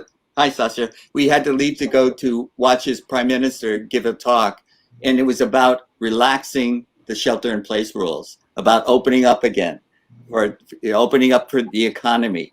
And so this, I'm just shaking my head because we know how this is going to come. This is going to turn out. People are going to see a spike in viruses again. But Jim, I'll give you a basic stat about opening up. If you see when those countries have opened up, and you can see the spike in number of cases. It happens with Hong Kong. It happens with Australia. It happens in England. It happens everywhere. It happened in South Africa, where they were contained it very well. And once they open up the economy, they have, more cases like anything else. And that happened with Brazil, and that happened in Mexico, because I still remember talking to Brazil and Mexico sometime in April and May, and they have very few cases, but they were not concerned, and now they are the biggest. Cases going up in the world. A horrible problem now. Yes. Yeah. And that is what the problem is, that when we were locked down, we were able to contain it, but when we started to open up the economy, cases are growing like anything, and I still don't understand why we can't lock down a city. If there's a case in a city, you can lock down a city and run the operations. New York City did it. New York City, a giant city, did it. They locked down. They sheltered in place. No, but my brother is going to New York whenever he wants to. Yeah. No. I mean the people themselves stayed in. Like you could walk down. It's not about people. It's about everyone. It's suppose if everything is locked down and it's 10 people are still roaming around the street, that also is spread basically. That is the problem. And also a lot of essential people, they have to go out, but they might not have the right gear to wear because they are using the same mask and same PPE kit again and again. I'm not talking about India, but generally, I've seen a lot of videos and that's happening. And then the important part is that the practice we are talking about wash hands and wearing the gloves and wearing the mask and all those stuff. But basically, we have to change our mask. That is also very important. We don't Get don't a put big up box of them. Yeah, Get a big box of put like masks. holidays. I have known a lot of people who are wearing the mask since 3 months, same mask. I agree. So That's yeah, education, though. That's somehow you've got to get the people's minds a little higher. That is the problem. That is what we need to understand is that, see, I mean, politicians or non-politicians, I mean, we need to use our common sense. If you're not going to use a common sense, then I presume we are doomed. And I really believe, see, if you look at all around the world at this moment, everyone is in a frenzy and everyone is in one-upmanship mode. If you look at all the politicians all across, everyone wants to be the global leader at the moment. So you, I mean, I'm sorry to say, but there are a stupid bunch of people running all across the world at the moment in the top job. True. I'm sorry, I'm using a word. It's not a right word to use. Was on, he but would unfortunately, that is what is happening, right? So you need to understand that the moderates are gone out of fashion nowadays. Everyone is trying to prove that he is the better leader as compared to others. And then if you have this inward kind of a tendency where people are going to, I mean, the world leaders are going to say that I am great, I am great, I am great. And you have 10 followers who are going to say, you are great, you are great, you are great. And that's what is going to happen then. It's what happened in Brazil. Yeah. So look at that gentleman and look at what happened in England also. I mean, their prime minister was also shouting and saying that nothing. What happened? So see, I'm not saying I'm not anti-economy. What I'm trying to tell you is you can open the economy, but have the restrictions very. I mean, you have to be very harsh with the people with the rules. You cannot have a lackluster approach on that and say that, okay, I mean, we are going to open the economy and you can go around. I mean, if you're wearing a mask, you're not wearing a mask, it doesn't matter. If you're not maintaining distance, no problems. No one is going to be. I mean, you have to be harsh with people on that. Because what I understand is that in India, at least, people are not going to listen unless and until, because one, the posturing is not right. So you're not posturing right by telling them that this is a real, emergency, and you need to understand that you will ultimately die if you don't take precaution. Yes. I really believe I don't want to use that word, and I don't want to fearmonger, but this is the posturing which has to be given to the people. Because once they understand the real gravity of the situation, they themselves will start taking care. But if you are telling them everything is okay, there is nothing to worry, and then I've seen some of my colleagues also going on TV and telling it's just a virus. Now, I mean, you understand, even if one person dies out of it, I mean, why should one? Yeah, I completely agree. And Dr. Tula, there is one more thing. What I understand is that in the media around the world, everyone is talking about vaccine, and they are trying to lobbying the vaccine on all the media channels that we are coming up the vaccine and this and that and all those things. And now the rat race, because if that vaccine arrives at some point of time, that's $1 trillion business. And all the politicians are supporting those companies who are doing those vaccines.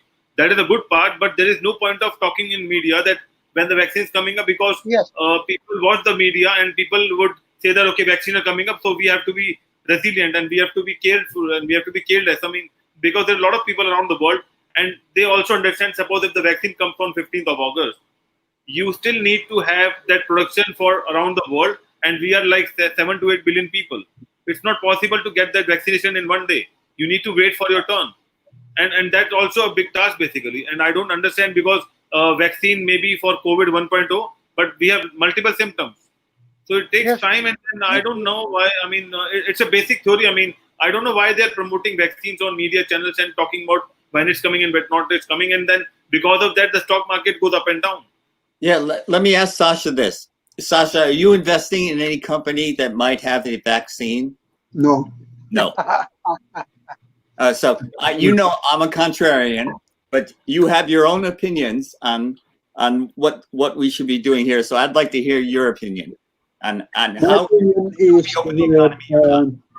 I think that stocks of few companies that pretend to be close to have vaccine and second stage test or third stage age, their stock is already overvalued, And even if they will come up with some kind of a vaccine, there is a very little upside potential, but downside is huge. So if you buy any stock, and they're expensive now, I mean, Regeneron is, for example, $560 a share. So if you buy this, and they will come short of either testing, or testing will be but later 2 weeks than it should be, their stock will come down to the 250 a share, and it will be history before they will come up with any vaccine. Yes. So yeah, who needs this aggravation? And upside is, as I said, limited. And I think the effect of the any vaccine, whatever it might be there, is overvaluated anyway, because there is already talk. A lot of people are saying that they will never ever take whatever vaccines there will be. They don't trust the vaccines. They don't believe. They think that they will put some other materials there, that FBI or whoever will spy on them through this vaccine, and so on. So they're reluctant even to consider trying that anyway. Now, how effective the vaccine will be, it takes years to verify that it's effective. But saying so, I believe that we are living now in a dangerous world, because if vaccine, either even if it will be invented, it's still months, if not years, apart from us here, and so it's a factor overestimated anyway.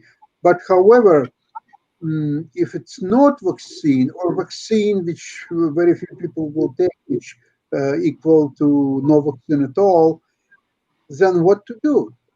So you keep closed economy. So the many countries, cities will collapse, economically speaking, right? And once you're collapsing economically, your health will be in danger automatically, and not even from coronavirus, but from several other diseases.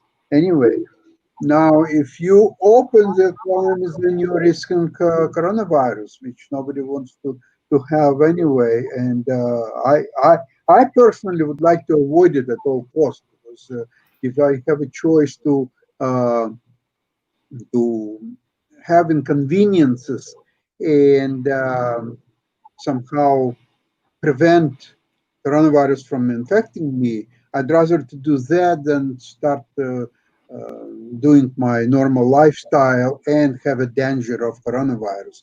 Even if I would have a good immune system, which I'm not sure if I have, but even if I would have a good immune system, there are a lot of side effects of coronavirus. And as you remember, Irina Krush, the Grandmeister who had coronavirus a few months ago, last time she wrote that she still hasn't recovered fully, and she's healthy. She's 36, 37 Yes, years old young woman. enough and healthy enough that you wouldn't think that this And would be she's very sport-minded. She's playing tennis. She's running. I mean, she's in good health. yes. And she hasn't fully recovered yet. Now already so many months after she's got it.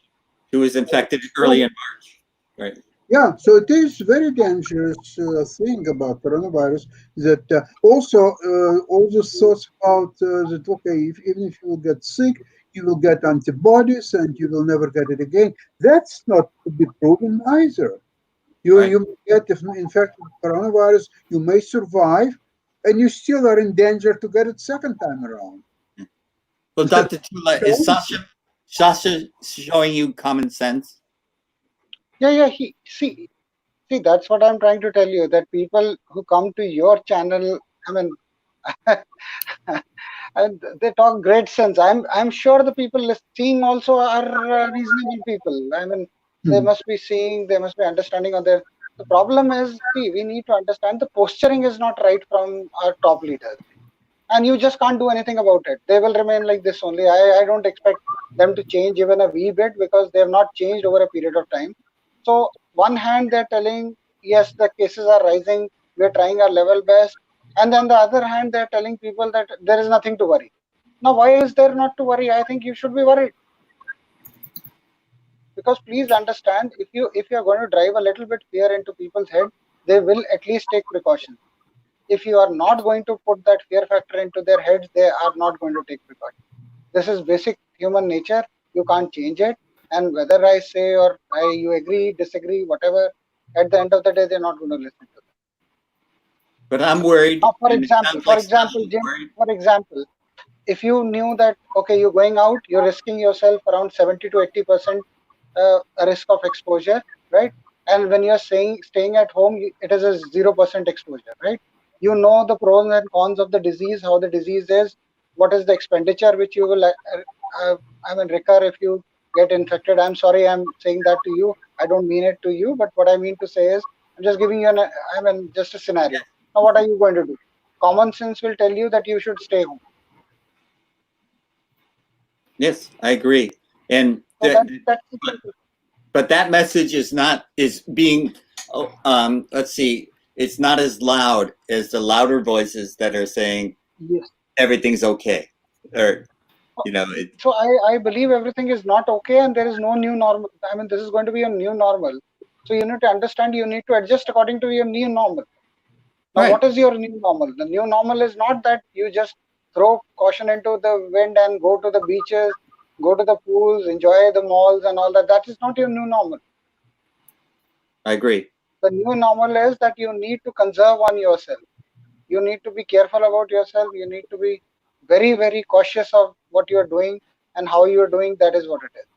One of the things that we saw in the United States was that we were first told like it's dangerous for old people, but the young people aren't going to be affected by it. So on spring break, all these people went to Florida beaches, all these young people, and now we're finding out that young people are getting it. And young people can be survival because they have the immune system and other things going for them, and so they don't die. So they're not the statistic, but they have maybe permanent damage to their lungs, maybe permanent damage to their brains. So these are things that you wouldn't want any young person exposed to, that chance. But they're running out to the beaches anyways. But Jim, you will be highly surprised that today we had an article in one of our leading newspaper dailies where they told that under 50 years of age, 49 to be precise, 43% of infection is noted in that age group. Say it again, So so that means that under the age group of 49 years, if we were presuming that there is a 100% infection rate, 43% were infected under that age group. So out of 100 people infected, 43 people will be under the age group of 49 years. 49 years. That's scary. That Lambert's theory of that old infection rate. Yes. I mean, where is the I mean, that just tells you the story. Right. Yeah. Sasha, you were going to say something. Yes, please go ahead. Yeah, Dr. In my opinion, tell me if I'm correct, in order to be infected or not infected, there are two factors very important. One factor is your immune system, and second factor is the dose that attacks you. And the higher is the dose, the more chances it will penetrate your immune system and will infect it. And in fact, if they're going to the young people, they're going to beaches in big numbers and they're very close to each other and so on, in fact, they can get much larger doses that they would get otherwise. And even if they have a stronger immune system than older people, but the large dose will make them infected anyway. That's a problem. Another thing what I wanted to say is, of course, economy somehow has to reopen, if not fully reopen, but partially. And in that case, it has to be very tedious, well thought out process. And I don't understand what Florida beaches have to do with opening of the economy. You should open economy, not Florida beaches. You have very little to do with the economy anyway. Okay, there's two things I heard, Dr. Tula. Does the dosage matter? So, see, the viral load is is a factor. So that means that if people who are infected and they have a more viral load and they are throwing the virus out at you, and the inoculation of the virus, if it is the viral load is more in you, there is a more chance that you will get infected faster, and the chances of the viral replication is also going to increase. Now that does not mean that even if the viral load, you get infected by the viral load, if it is less, it is not going to cause a disease.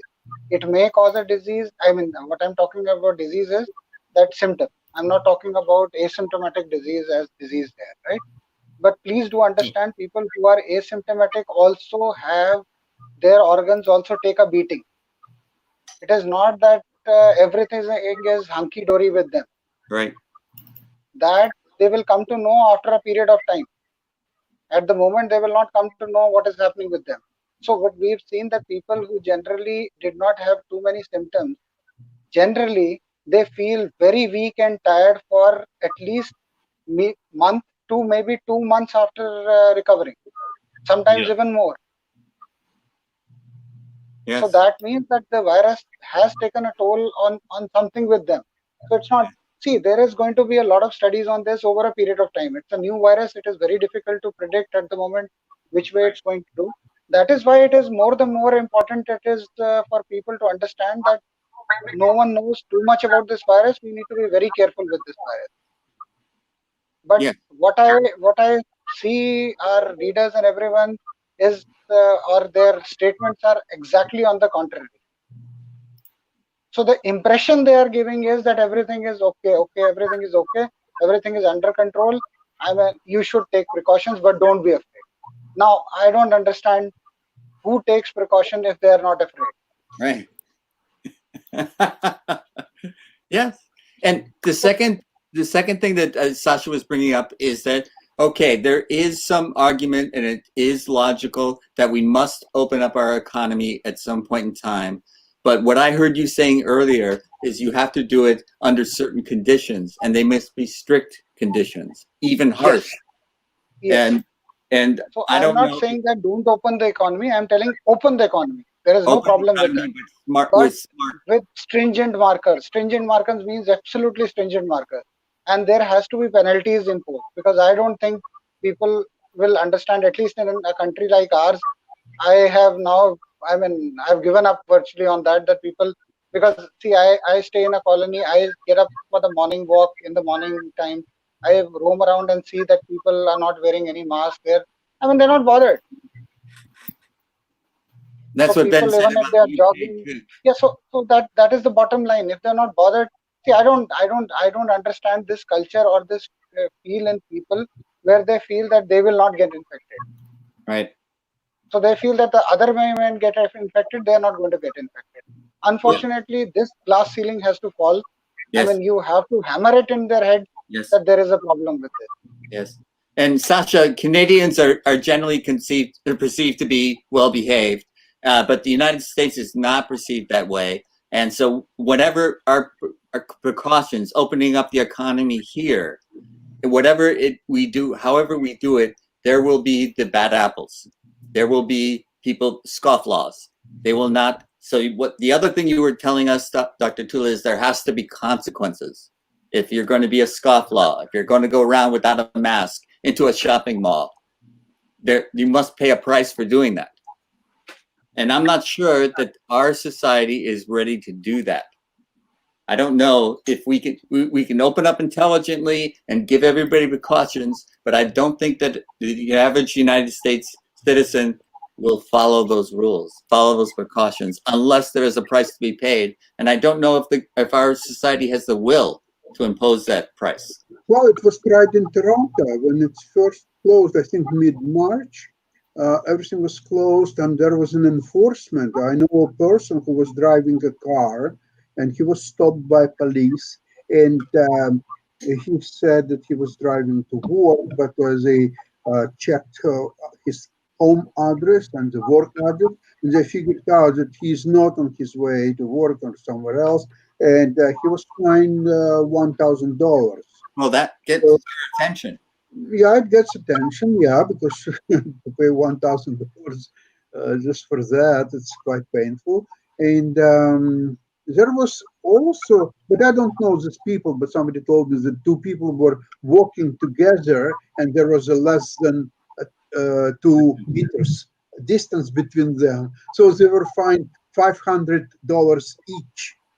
That's a little bit easier and more liberal consequences than $1,000 per person. But it's still a five- consequence. yeah. Yeah, It's not forget it's only 500 Canadian, so it's even less Yes. money for US people, so they can easily afford that. I'm pretty sure. 500 rubles. 500 rubles, nobody would even spend time talking about it. But $500, yeah, it hurts. Yes, absolutely. But do you So- think we have the will to do that, to find people? It hasn't been even discussed. It was an order from such date, such as, everything will be enforced, and it was right away. The prizes, the fines, they were in effect almost immediately from the first day. And it's not that you are being warned; you are fined on the spot. It makes a Right. big difference. Yes. Now there is still, even in Toronto, in some areas, there is, for example, from today, some areas of the cities there is enforcement to wear mask 100% of the time. Now I'm not sure whether it will be same consequences of like $1,000 or $500 fine. I'm not sure because they never said that. But because it was already back in March, so people assume that there will be consequences similar to that. But I'm not sure whether it is. It's not, for some reason, it's not in my area where I live, but there are a few areas, 4 or 5 areas of the city. They're more densely populated, and maybe Right. that's why Right. there is enforcement. Yes, we always go back to that density of the population. But there is one interesting fact that every country has a different law when we talk about social distancing. Some are following 1 meter law, some are following 2 meters, some are following 10 meter, and so on and so forth. And I don't understand the virus is spreading across, and symptoms are also quite similar. But why we have different laws in different countries at this point of time as well? And who knows what the right distance is? No one knows. That yeah. is why. And- That is why. and- That is. Ankit, that's why I'm telling you, when this aerosol theory is going to come, Yes. this Yeah. distance theory is That's going to be knocked off. It's going to take a tumble, right? So that is why it is very important that one, we stay as far as away from each other as possible, right? Our hearts should be closer to each other, but yes. physically we should be more distant with each other, right? And the other thing is to wear masks. That is simple logic, and try to stay indoors as much as possible. I'm not saying everyone will not be able to stay indoors. I do, acknowledge that there are people who will not have reserves. They will have to go for jobs because otherwise it's going to be catastrophe for them. They will die of hunger, right? So Yes. I'm not saying, or I'm not an anti-thesis to this policy of not going to work. What I'm trying to tell you is that we should be smarter with our own system, right? And where it is required urgently to go, there only we let people go. Rest of the places, there are a lot of things which you can do from home also. Yes. True. But So we one need of the to things understand. about the economic inequality that we have in the United States is that the virus is hitting the lower the people closer to the poverty level because they don't have the jobs that you can do from home. They have to go out to do their jobs, and so they have to physically go and be with other people to do their jobs, which they must have, or they can't pay their rent, they can't feed their family. And so What about the social programs? Remember, it was $1,200 a month that everyone was getting. Is it still in effect, or it's been stopped? well, I wish Kimberly was here to answer that because there's a lot of consternation about who's actually getting the money, who is and who is not. And it's the idea, and Congress is going to pass another bill that will spend more money, but a lot of the money ends up in corporate hands or in people like Betty Davis, who is our Secretary of Education, who's a billionaire. So why is the money going to her? It's why are we sending money to people who don't need more money, but we're not sending the money to people who desperately need it. So our whole system is illogical. And so we don't follow what would be common sense in how we distribute the money. It's not based on who needs it. It's on who could qualify, who can fill out the right form, or who knows somebody who can get their company approved. And this is a crazy system. It's not based on logic. So even if we pass $5 billion tomorrow, who's going to get that $5 billion? Who knows? Yeah, that's. I have a small answer for that basically.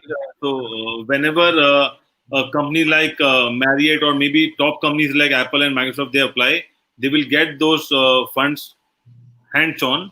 And whenever you and me apply, they will do all the due diligence because they don't know us and we don't have a credibility. But the problem is that right now the money is required by people who are below the poverty line and people who are in those areas.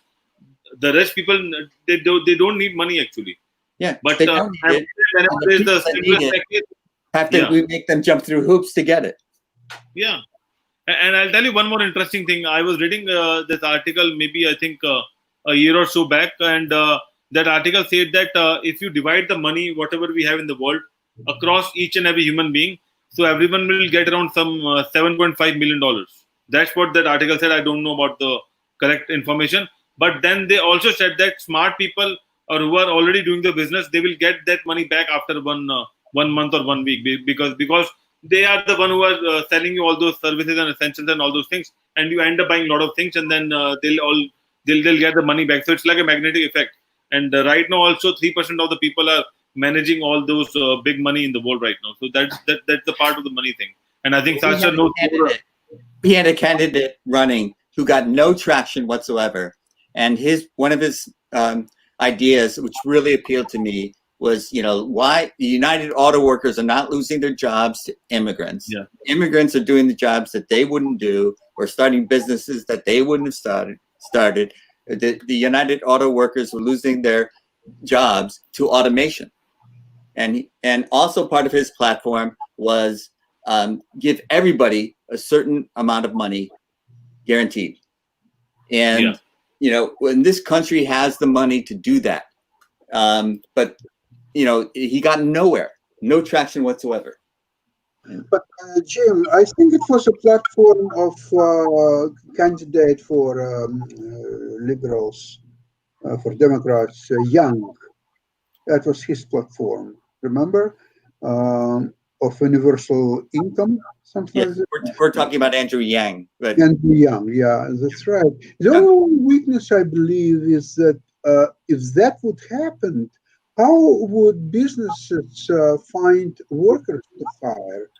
Nobody in his right mind will go to work anywhere because he has guaranteed income. And if he is not spending a lot of money and he's careful enough with his spending habits, and he can allocate at least a little bit part of that money to wise investments, and he's able to run them properly, there is no need for him to go to work anymore.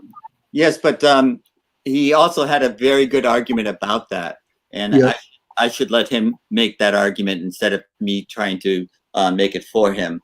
But the idea is to restructure our society so that we didn't have these people making so much money off of labor, and instead these people would be treated differently, and maybe the people that were at the very top, the very 1%, didn't have all the money, and they just had half of all the money.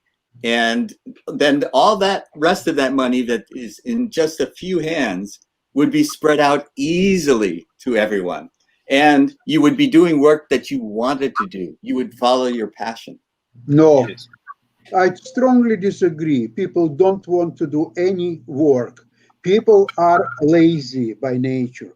People don't want to do anything whatsoever except eat, sleep, and sex. There are only 3 things that people want to do.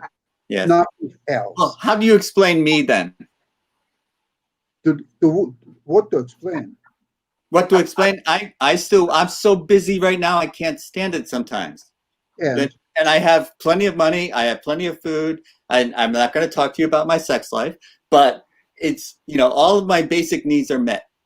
And I still want to work. I still want to follow my passion. I want to make it chess safe for everybody, everywhere.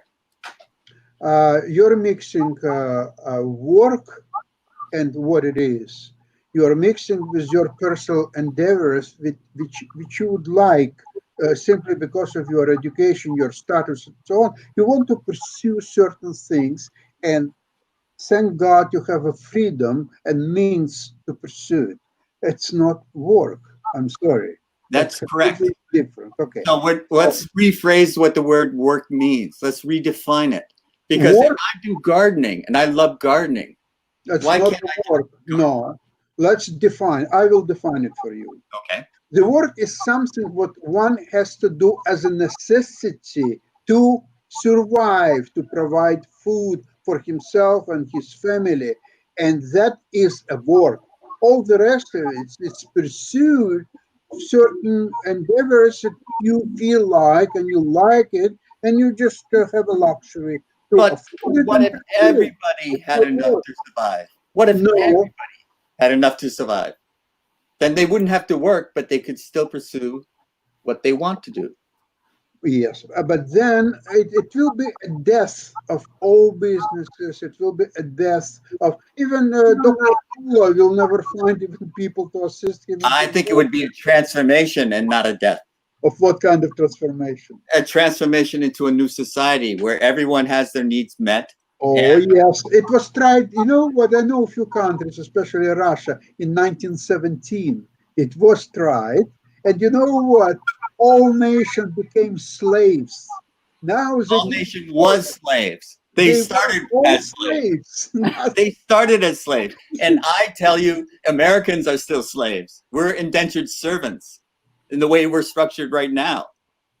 But Jim, I must tell you, I'll interject at the moment. So today only I read in one of the newspapers that due to this, the universities in USA, especially the leading universities, have threatened a lawsuit against the president and his associates for passing that order of deportation of the students back to their countries. So, this can only happen in USA. I must compliment you for that. Never have I heard this kind of thing in any part of any country in the world. Yes, so I know. This is true capitalism. True capitalism in its right heart, right? So it's not bad. I don't describe myself as a capitalist. I describe myself as a mixed capitalist because I believe in competition, but I also believe in taking care of those who need help. Those are poor, infirm, then I have an obligation to help them if I am making my way in life. But I was amused to see this, that the university is suing the president and his associate. That is something we'll never hear in India. Have you ever heard something like that, Ankit? All across the world, any country, anything like that. So Dr. Abdullah, I think we should tell what happens in India. In India, what happens is that if you are one of the top leaders, at some decade, maybe in 60s or 70s, you still get, some kind of benefit from university. That happens in India. It happens in the UK too. Yeah. Really? I think so. If I understood you correctly, they have guaranteed education. It's not about education. It's about the money which they generate from those education universities, and they pay back to their leaders and trustees and all those stuff. And that's what happened. It's the other way around. What he's trying to tell you is it's the other way around. Here, the universities are threatening the president against with a lawsuit that if you pass this, we are going to sue you for compensation. Yes. But anyways, the whole idea is moot because the candidate got no traction whatsoever. So this is not going to happen in America. This is not going to happen in the United States. But he has a policy about automation is the problem, not for the workers. not the immigrants. And this made perfect sense to me. And if everybody had their basic needs met, then maybe they would have a more productive life.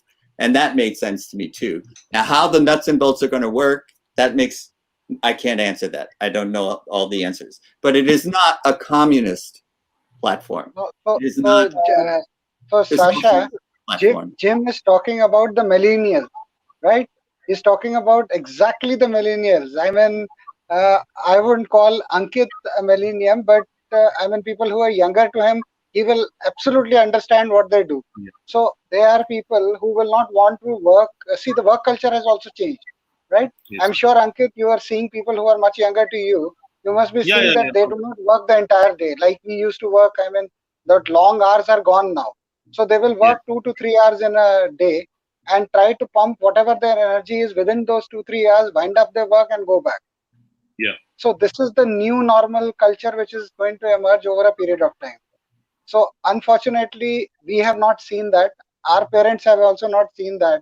I mean, we were grinders, and I'm so sure Sasha would have worked his heart out when it was when he was relatively very young, right? I sweated, So I Brent. mean, I and sweated, I'm Brent. sure you must have also done the same Yeah. story. So Yeah. so that is what is happening over a period of time. Things are changing. So whether we want them to change or not, they're going to change. Yes. And we also have the millennials, we call them slackers because, everything is handed to them. And so they never Yes. had to work for anything. And so, but the society that this candidate was envisioning is something where your basic needs are met. If you want anything else, you must work for it. So it's just. That's very interesting. There What is- you just said. Very interesting. Do you remember in United States just 12 years ago, 2008, 2007? You know what was happening? Yes. The bankers who The were Great targeting the real estate loan vandals, Yes. they would come and they were getting huge premiums and perks. They were coming to somebody who is not working and who lives who knows where. And they said, oh, we'll give you money, you'll get your house. Yeah. Now you're becoming part of society. Yes. Now you're going to be a homeowner. Ah, yes. Okay. So there is a small house, maybe a townhouse or something. It's worth maybe $200,000. Okay. He says, I have no money to buy. I have absolutely no money. Don't worry, we'll give you enough money to buy it. I don't have down payment. I can't pay the mortgage. It doesn't matter. Right. Just come here. And what we are going to do, we will not give you $200,000. We will give you $250,000. So for 200, you'll buy the house, and we will arrange mortgage. And 50,000 cash right here. Just sign, and we'll give you cash $50,000. And Sasha, Wow. I know the story. Go I know for the it. story. You know when I sold most of my equities in the last 20 years? 2007. Because I could see this coming because it was unethical what they were doing. And so I got out of the stock market before the stock market plummeted. Okay. When all of that blew up. Because Okay. it was based Okay. on. I'm not about investment right now. I would like to emphasize and remind you and others what people did with this money. So they were moving into a house now. It's a house now in their names with a mortgage of $200,000, and it's worth probably the same $200,000. They're taking now $50,000 cash. And what they were doing to do with this 50,000 cash, they would immediately who will drive, who will fly, one place, Las Vegas. And in Las Vegas, their $50,000 were gone. Somebody would do it in 2 hours, somebody in 2 days, somebody in 2 weeks, but the 50,000 were gone. Now they're coming back, they're going to the same bank and say, we don't have money to pay. Why we gave you 50,000? No, 50,000. You know what? We were not lucky. We lost it all. No, maybe somebody was smart enough to hide it somewhere, but I'm not aware of even one case like this. Well, So these are now- people that were uneducated. They were taking advantage of people who were uneducated. Most Because people our are, education system is broken. don't overestimate people. People are uneducated, lazy, and have to know that, because I mean you've been successful in life, so you have to know what people are about. You know what they are. There are exceptions, but not too many. Yeah.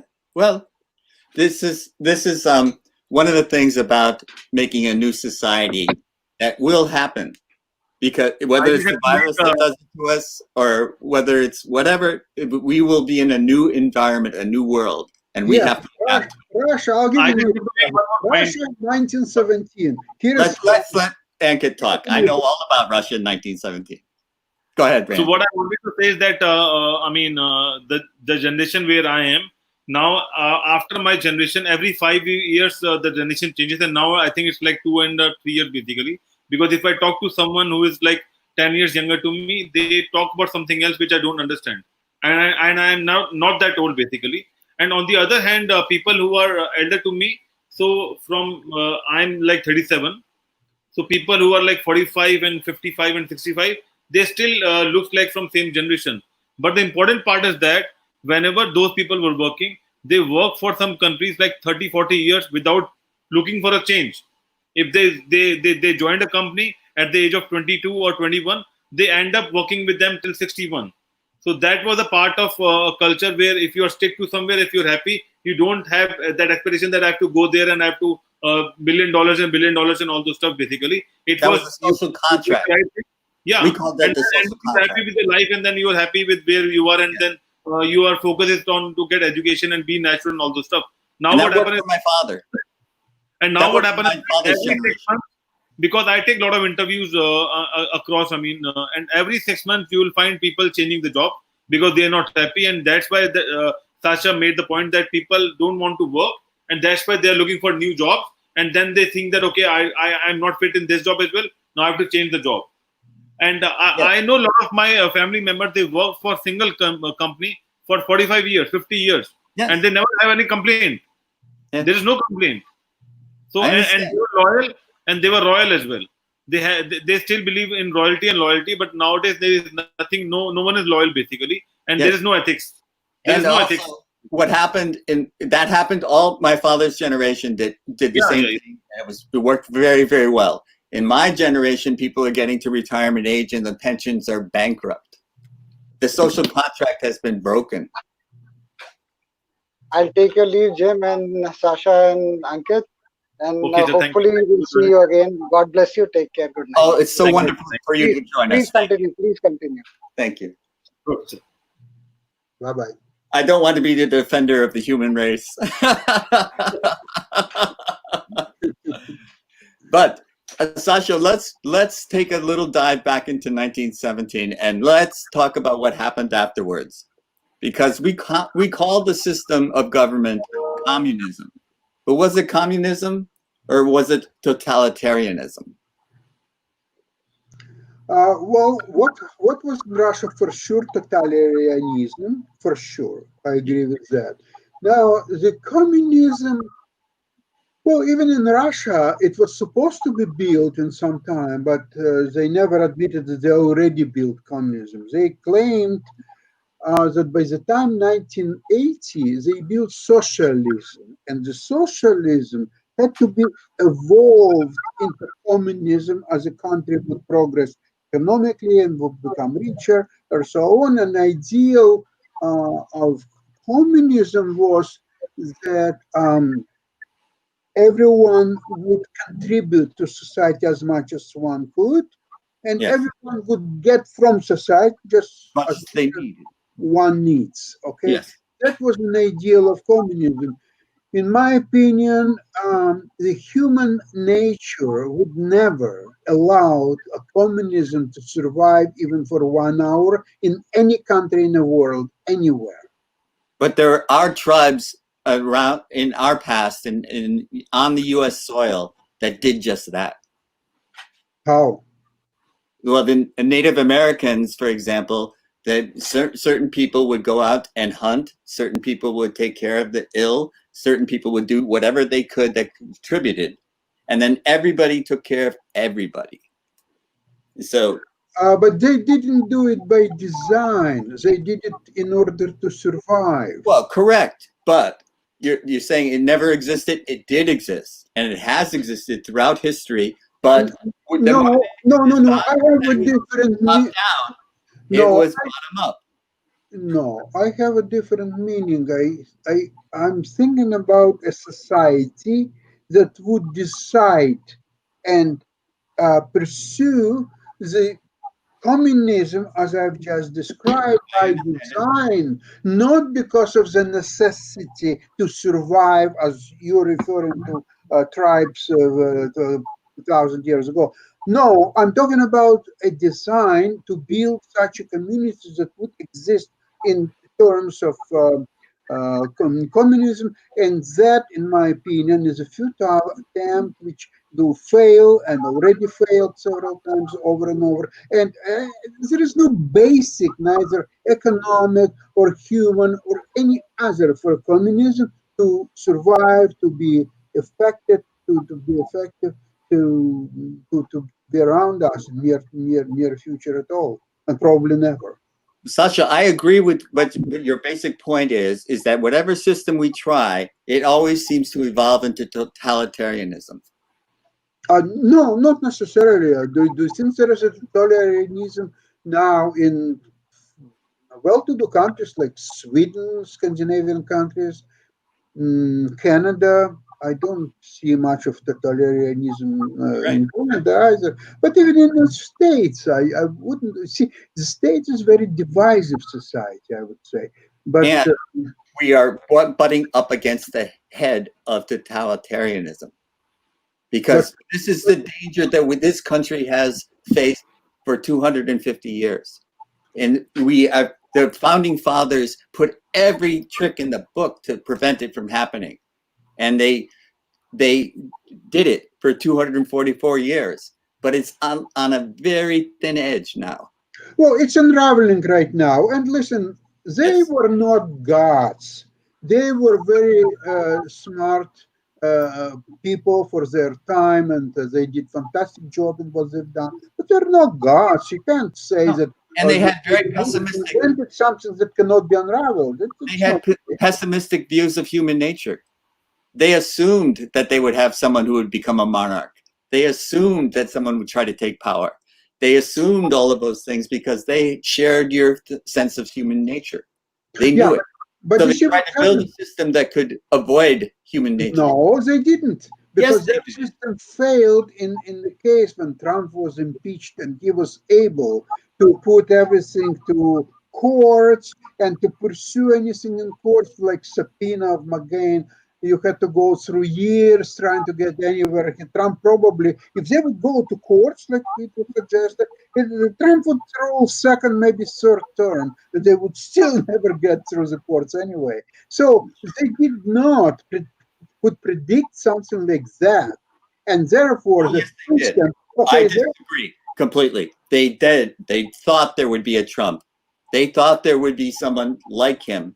And they put all these different policies in place, all of these checks and balances, because they assumed someone like him would come up. And did it work? Whatever they invented. For 244 years. Yes, but now in the year 2020, it all fell apart. It is falling apart. I agree.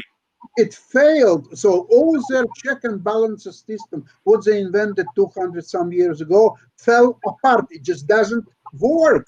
That's the biggest problem of America. So if it doesn't work, you have to fix it or replace it or do something about it.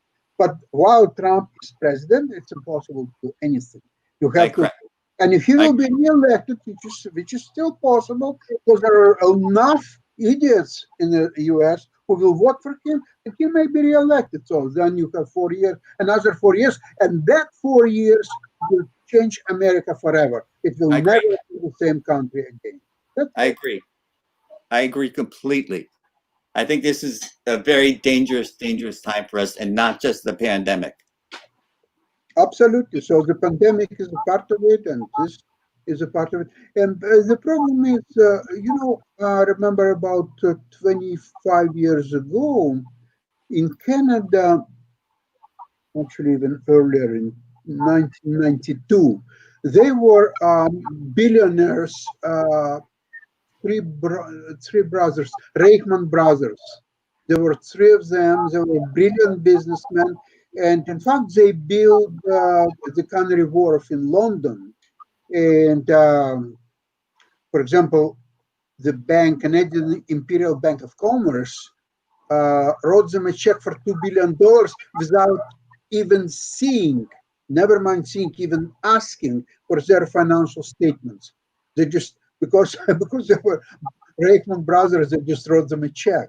And $2 billion of 30 years ago money, not today's money. Okay. So anyway, they failed. And they failed because of one peculiar thing. The city of London promised to build a subway going from the center, from downtown to the city. And they failed to open it on time. And therefore they couldn't rent enough. It's thriving now. It's a fantastic place. I've been there. It's a fantastic place right now. They have this Canada building, this skyscraper. But okay, anyway, they failed in that development. And then it was steady because now there were a lot of complainers, and they were thinking about what if instead of giving somebody $2 billion, what if all money in Canada would be divided evenly between all Canadian citizens? So everybody would start, they calculated somebody would, probably everyone would get maybe $25,000. They would all start from zero. They're all equals. They're all brothers. They love each other. It's a communism. It's the greatest thing since Jesus Christ. Now we are all. Well, guess what? They calculated it will take only a year and a half, maximum 2 years, for the same Reichman brothers to be worth $1 billion or more, and all the rest of clowns, they would just gamble their money in Atlantic City or in Las Vegas, or they would just drink it, or they would just spend it on women, and so on, and they would be penniless just like they started. So, but I'm saying to you that our founding fathers had the same thought about human nature that you do. And they tried their very best. And so far, it's been the best successful experiment in our history. Until 2020. Until now. But since this is Medical Friday, because we could go on economic systems all day long, you and I could talk for hours about this, but what about our healthcare system? I want to know, it's totally broken, just as our government is in danger of being totally broken. And how do we fix it? What's the financial incentive? How do we fix this? Oh, okay, to fix something, first of all, you have to understand what it is, what you're fixing. You see, because as you know, in Canada, it's completely different setup system. And to tell the truth, the only two systems I've experienced in my life was Russian and Canadian. Now the Russian is, and always was broken because they were lacking medical. They had very good doctors, by the way. Yeah, the sure. doctors were very, very good. And even I know some of my friends from Russia who came to Canada, they passed the exams and they became very successful doctors. But it's a lack of equipment, it's a lack of medical sciences of all kinds. That's why system was very, very backward and much so. Now in Canada, the system is pretty good. I think that it's on par with the best medical care in the world. I'm not aware of any system that is better than Canadian. The complaints sometimes are that, for example, you have to wait a lot time for MRI test, for example. Yes. But when I needed it and my wife needed it, the only thing inconvenience, you would have to come late in the evening or early in the morning because it was like a downtime. So if you want it faster, if you want to choose your time, for example, I like whatever, 11 in the morning. I want to sleep in, I want to go at 11 in the morning. 3 months later. Then you might wait 2 months. Now, if you're agreed to do it 11 in the evening, though, you can get it next week, okay, maybe in 2 days. Yeah. Okay, so there are some complaints or so on, but so far the system is working. I never heard of anybody who would be refused medical care to be provided, or so I think it is working. Now, what I wanted to say is that in US, I don't know if there is a will to go and try to invent or employ some kind of a system similar to Canadian. I'm not sure. I don't understand even if people even understand the way Canadian healthcare system operates. Now, if they would, you know what? One guy who actually did understand was contender for the Democratic nomination, Senator Sanders, Bernie Sanders. He even went to Canada, I remember, and he was claiming that the same pill in Canada cost 9 times cheaper than in US. Yeah. And he was doing this experiment, and he bought that pill, and he showed the price 9 times cheaper. I don't know if it's true, but I think it is. It is true? I think so. I think he was making a very important point about why can I go over the border, and Vermont is right on the edge of Canada, and get something so much cheaper. And Ankit will tell you why isn't there one price throughout the world for these drugs? Because we don't have a global monetary policy, basically. And once we don't have that, and we always, play with inflation and deflation and all those things. And I think that's why we don't have that standards. And also, logistics are a bigger factor in that, because if you're producing something at some country, it's difficult to have a uniform rate for those products, basically. And there are a lot of multiple factors as well involved. So maybe that's why. But I think Sasha knows much more better than me, because he is more experienced in terms of economics and finances. So maybe he has a better answer to that. But I believe that Canada is cheaper, and in India, what we think that if someone can't go to US, they can go to Canada, because they are similar countries in similar environment. It's just that Canada is something similar to US, and so we call in India the US dream. So if that dream is not fulfilled, then go to Canada. Yeah, the only thing is, Canada is colder than US. Yeah, I know that. Yeah. That I know the waves. The cold waves start from New York to Toronto, and on the other side, maybe that's why. And also, it's more colder. And Canada is one of the biggest countries, but still, the habitant lives in some part of the Canada, and then rest of them is still with a lot of mountains and a lot of snow and all this stuff. But there is one more place, I don't remember the name of that place, where it's very cold. It's like minus 30 plus, and then it's a city under the earth. Do you know about that place in Canada? Yeah, Edmonton. Which one? Really? Yeah, Edmonton is very cold. Very cold, and then they have all the markets. Oilers. And they have like underground city. Actually, Toronto has underground city, but it's not as big as in Edmonton. Edmonton is like almost as big underground as it's above ground.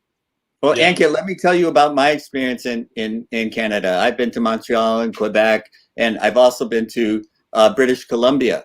And British Columbia's temperatures are very moderate. They're very much like the Pacific Northwest here. And so when I go to Vancouver, the Asian and Southeast Asian population is enormous. So they don't want to go to the cold places in Canada. But Vancouver, you can get any kind of food you want there. And you know, if you talk about Canada, there are a lot of Indians in Canada, and a lot of Indians are in Parliament as well. And it's like second home for after US. Really? Because a lot of Indians are active in Canada as well. Yeah. For example, there is one place in Toronto, one area of Toronto has named Brampton. In Brampton, if you would know how many Indians live, but also Pakistani, they live in Brampton, it's probably 1 million people, probably more. Yeah, at least 1 million people is living there. And there are a lot of different mosques and temples that Indian people and Pakistani people attending, and there are tons of all kinds of restaurants, Indian restaurants. Yes. Of all If kinds. you want authentic Indian food, you could go to Vancouver. You can go to British Columbia. Vancouver is, and London is very big on Indian food. It's Toronto is too. I have a question to both of you then. Because of COVID, a lot of people are thinking to change their country from one to the other because they think that they have to go to a secure place because of what's happening and they're not happy where they are right now. So, which country would you suggest to them if they want to migrate after COVID? Well, I think Canada is a pretty good place. I would recommend Canada. But in terms of work and business, do you think Canada would be a good place for everyone, or is it for some people who have certain skills?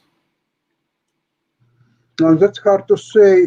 First of all, it depends where they're going. Of course, in Toronto, there are many more opportunities than almost any other cities. Now, if they're going to French Canada, they should know French, especially Montreal, Quebec. Yeah, they should know French. But Eddie Morales would be fine going from LA to British Columbia. There's plenty of movies to make. Yeah. British Columbia is. I've been in Vancouver probably 25 times. It's a fantastic place. I always liked Vancouver, and many times when it was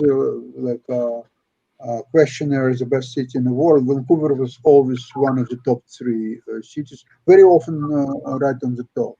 Yeah. Toronto was making first 10, but I don't remember even once that Toronto would be on top. Right. Vancouver was. Yeah. No, would you prefer Toronto or Vancouver? Yeah, Vancouver is. To find job in Vancouver, I'm afraid it's tougher than in Toronto. It's tough. But if you have a skill set, you can get it. Yeah. Vancouver is very difficult. I mean, there's a high-tech jobs, there's finance, manufacturing probably not that much. Toronto still is big on manufacturing. So Vancouver, you have to have a special set of skills, or you have to know some people who live in Vancouver who would help you to sort of settle yourself. Yeah, but it's a great choice. But Ankit, I would answer your question a little bit different. I wouldn't say after COVID. I would say after this election, because after this election, in the United States might be a completely different country. And I've been having this discussion with my wife. And for me, I would think Ireland would be the right place for me. But she's put her foot down. She doesn't want to live in Ireland. So our goddaughter lives outside of Amsterdam. So we can both agree on Amsterdam. Amsterdam is a fantastic place. I've been in Holland many times. Amsterdam is one of the... I don't know why Amsterdam never makes the top city in the world, because it has everything to be on the top. It's a fantastic place. Yeah.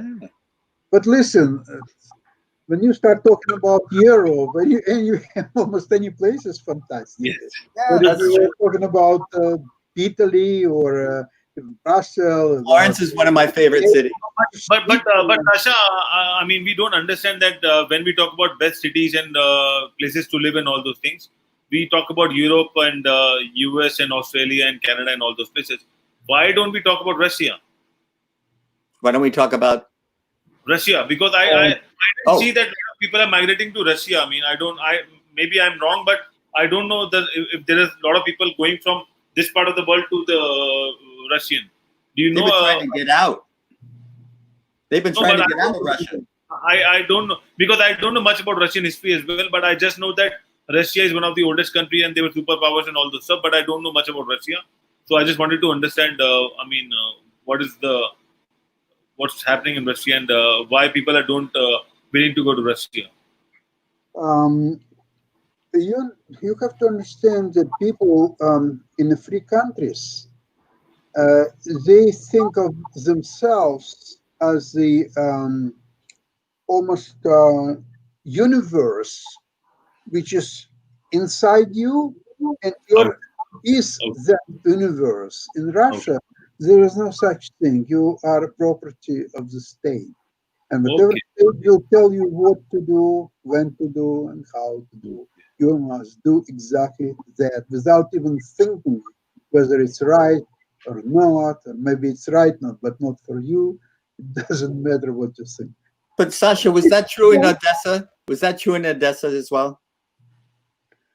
To a lesser degree than, first of all, don't forget Odessa was still part of Ukraine, and although Ukraine was part of Soviet Union, but still it had certain traditions. And before the Russian Revolution, Odessa was Porto Franco, so it was existed as a free port, and so they had their own customs, they had their own way of life. And although by the time that I was in school and university, it was more or less part of the Soviet Union, but with perhaps lesser doctrine and lesser ways of infusing into your life, Right. I would say. And also, I think Russia is the only country which is also in Asia and in Europe. Yeah. Russia, Very much so. well, it is part of Europe, it's part of Asia for sure. Asia. Yeah. Wonderful. And I think it's time to wrap up. But before we wrap up, I have a question for the panelists and the viewers that we would like to know what they wanted to do. The first thing, once the things will be normal post-COVID, what is the first thing you are missing and you want to do post-COVID? So that's the question for the day. Maybe we can discuss it tomorrow and see what happens. And I think, Sasha, did you read my question? Travel, of course. Wonderful. So we'll discuss it tomorrow on our Spiritual Saturday. And it was a good show today on Medical Friday. And do join us tomorrow on Spiritual Saturday with some amazing hosts and shows. We have a healing show. Then we have a cancer survivor joining us. Dr. Sabu will be doing a talk show. And then we are starting a new Pharmacy of the World show as well. And then we have a music show with Zach. And after that, we have one more new show, which is known as Plant a Good Seed by Tish Oakley. So there are a couple of new shows starting on Saturday this weekend. So do join us on Saturday. And thank you. Also, I would like to mention there is one old show on Saturday at 3 o'clock. It's a chess show. Okay. I was about to play the intro actually. Yeah, Jim. Tomorrow, we are going to have Michael Hofer. I hope you will help me with that. Wow. Okay. Okay. Okay. Okay. So here's the show for 3 p.m. Chess starts with Sasha, and I'll just play the intro.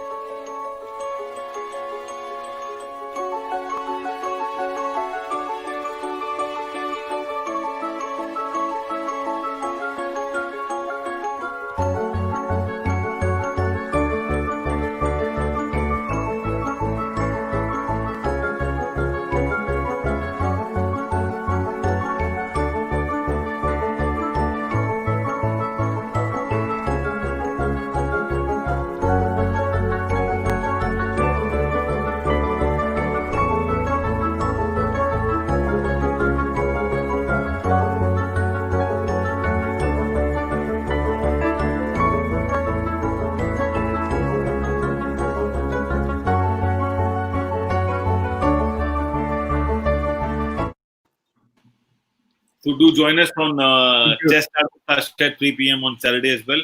And it's time to wrap up. Before we wrap up, I'll just play the ambassador's message and then we'll wrap up.